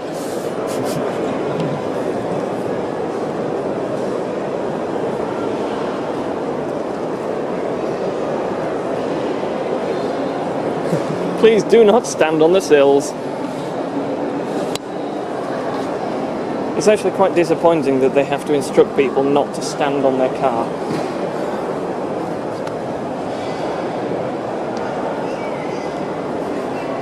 Restricted to 300 brake horsepower. If it went any faster, the car would probably drop to bits. Yeah. Excellent.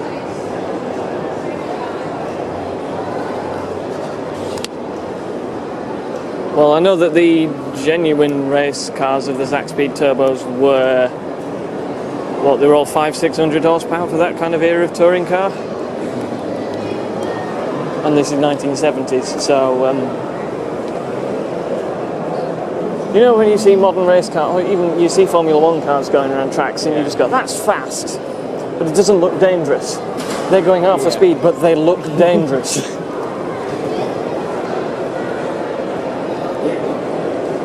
Pontiac, maybe? Yes.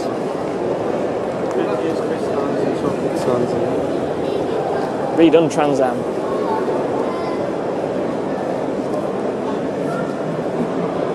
Did I spot an E-Type? Yep, I did. Bye-bye, E-Type. Oh, and I also spotted those E-Types too.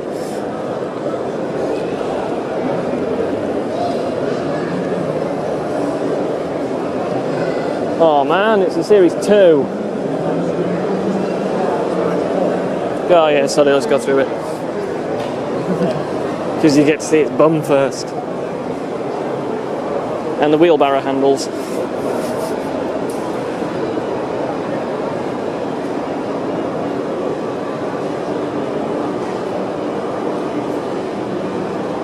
And I don't like it when they take one of the prettiest cars and they go, let's open everything. Yeah, because you don't see the lines. It doesn't look pretty when it's sort of like looking at a pile of bits because it's not together. If I did like that maybe.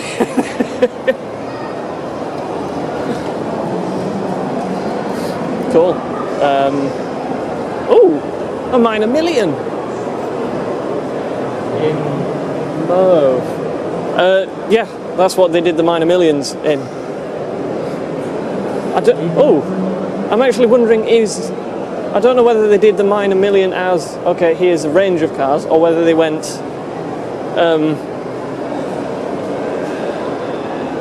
this is the, so the minor million was created, mechanically standard, blah, blah, blah, other extent. Right, well in that case, this is the minor million then.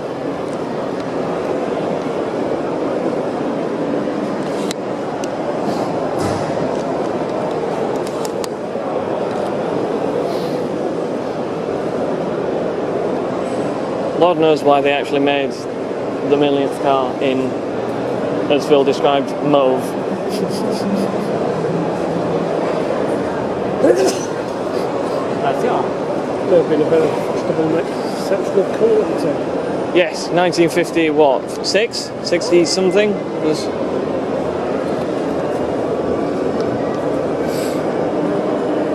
I'm sure it was 1950 something, wasn't it? Oh, I don't know.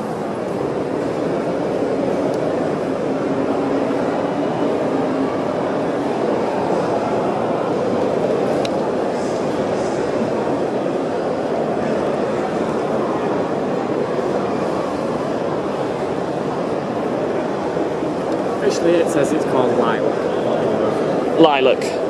I'd say lilac is more pink than that, but Yeah. whatever. They made it. Well, put it this way. You know when you see a TVR and it's in that purple that turns to blue and green. Yeah. That's called reflex blue. Even though the primary colour is purple, it's called reflex blue. So Blue somewhere in between. yeah. I mean, I probably would have called it blurble green, but yeah, brurpleen. Yeah, brurpleen. That's good. So I had to zoom in on that one. That looks mint. And this TF4. Oh, it's not quite as orange as the Scimitar. But interesting how both of the orange cars are Fords, basically.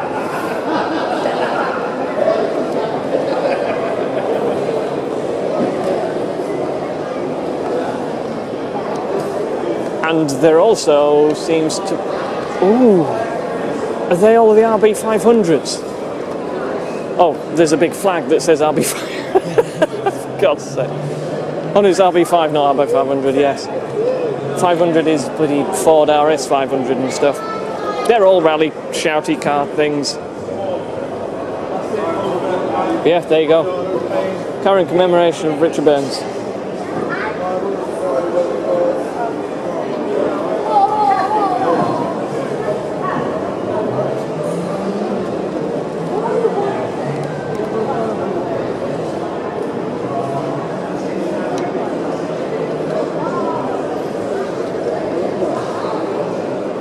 I'm going to see what the noise of the rally cars is outside.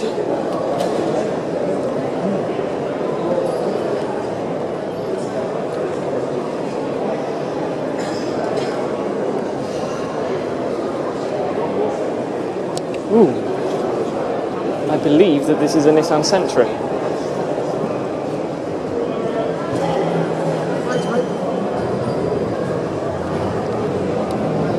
Because of course, what says luxury more than putting Nissan on a bendy badge thing?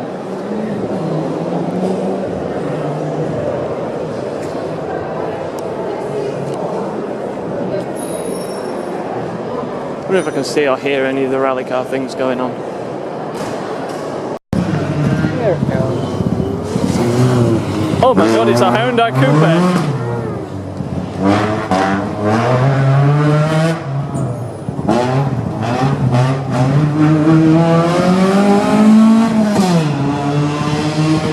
That sounds excellent.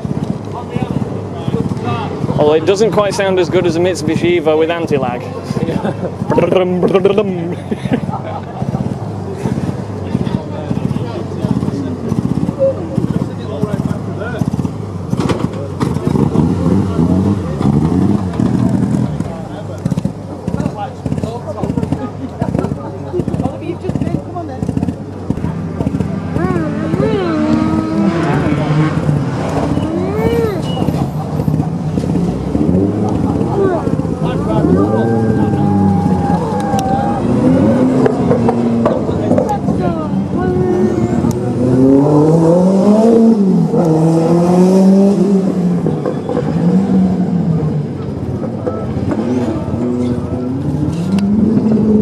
I mean, that was quick enough. I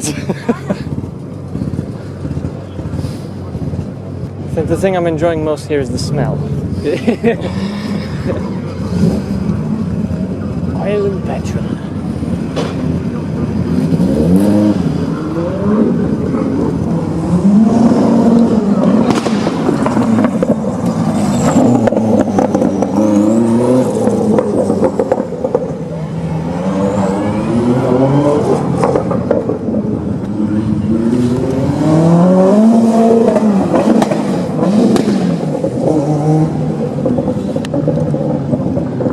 Gear there somewhere. There's a chance that the gear might be like a bit there, a bit there, a bit over there. Come on, Escort, do some noisy noise.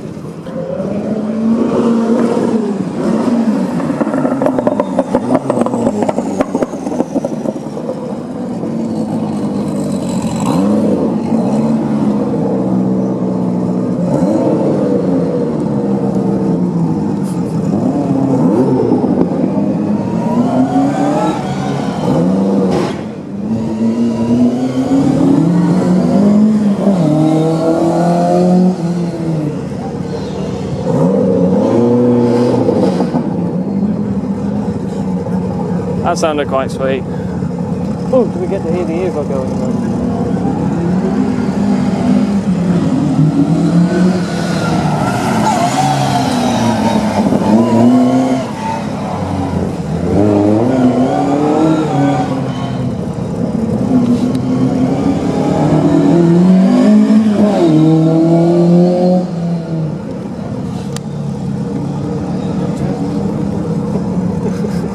That's excellent. It was the best slide anyone's done yet around that bit. Well, the Escorts are like the most of the cars that I drive on the concept on PGR, which is in order to make it turn, it has to slide. If you don't slide it, going 5 miles an hour. yeah, if you don't slide it, it doesn't turn.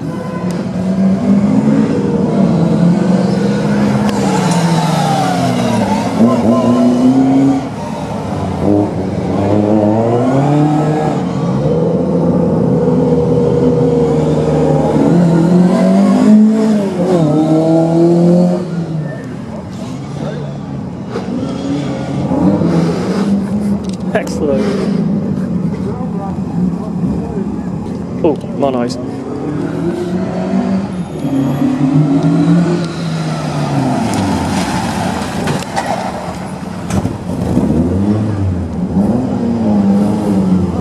Yeah, older Escort. This is the noise that I was looking for.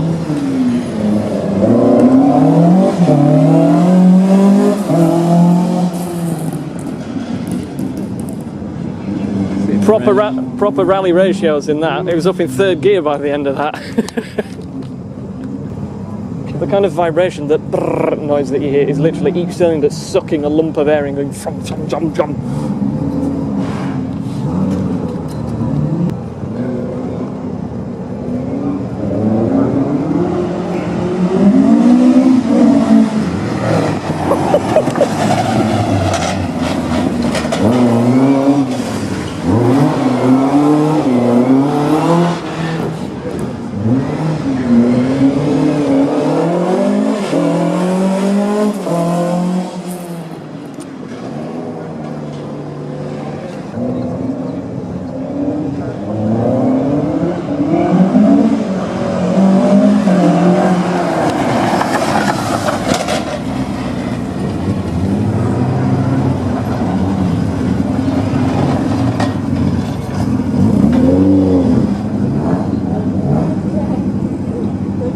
Oh, he's going to do a launch from here. Interesting.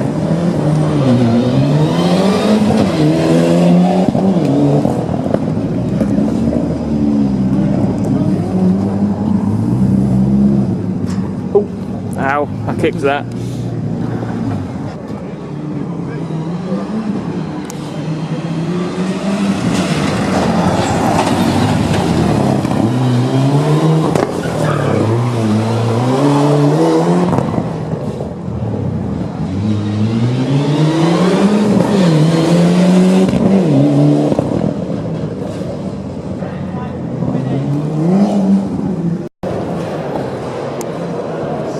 Genuinely never thought I'd see a Gordon Keeble.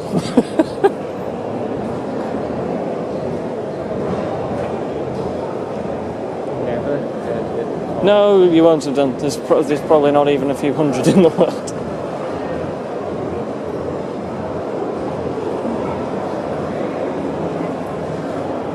I'm actually a bit disappointed in myself because that big Mustang over here, an hour ago, distracted me from seeing 2 cars that I'll probably never see again.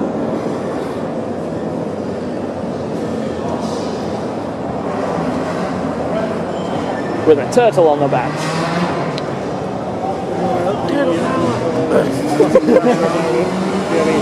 Yeah.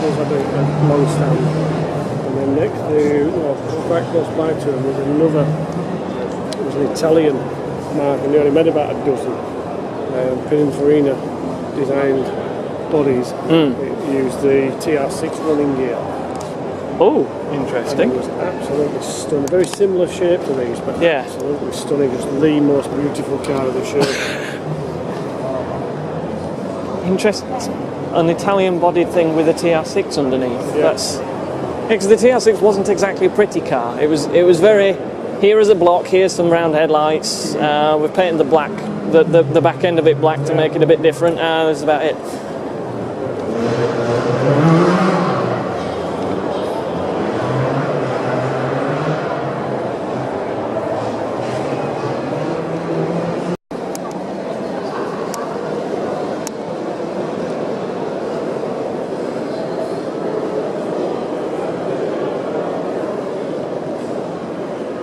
$200 of them.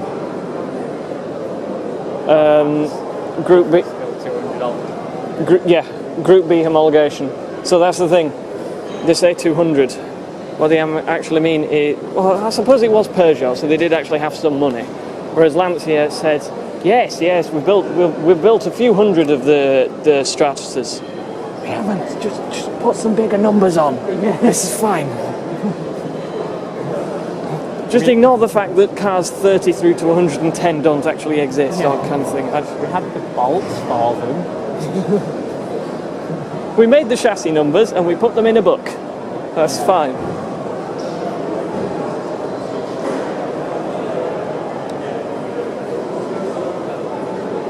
Oh, the Corvette's bonnet's open.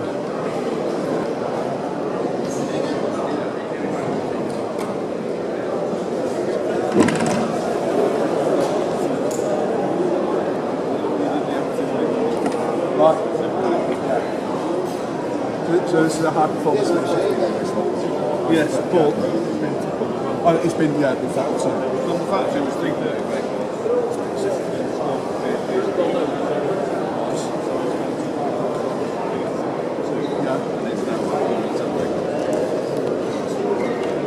There you go, he just said it used to be 330 brake horsepower, it's been stroked, it's been bored, it's now at 440, which I believe 440 is what one of these or another American V8 had in cubic inches.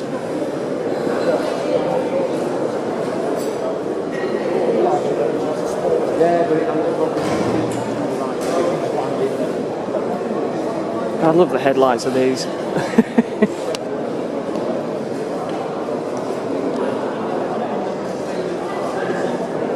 Headlights. Because they don't flip up, they spin round. So the great thing is, if you break down but your headlight vacuum switch isn't working, but the headlights themselves do work, and you break down at night, you can shine it up into the sky. You shine a beacon of light. That's simple. Yeah. Interesting. Nürburgring on the Corvette. Nürburgring. Yeah, that's true. There is. It's the female version.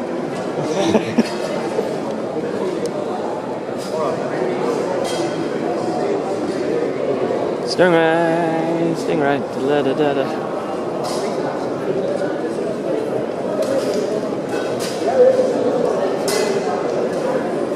I already looked at that one. I need to look at the proper Stingray. It's not like got a live axle on it.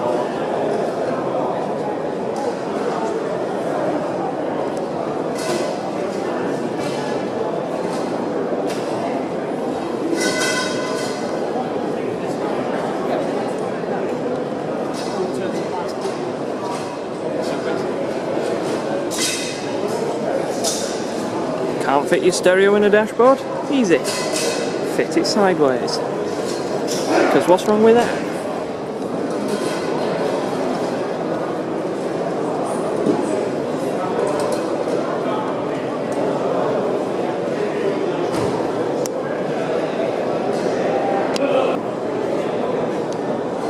They didn't have the tape in 1960 whatever.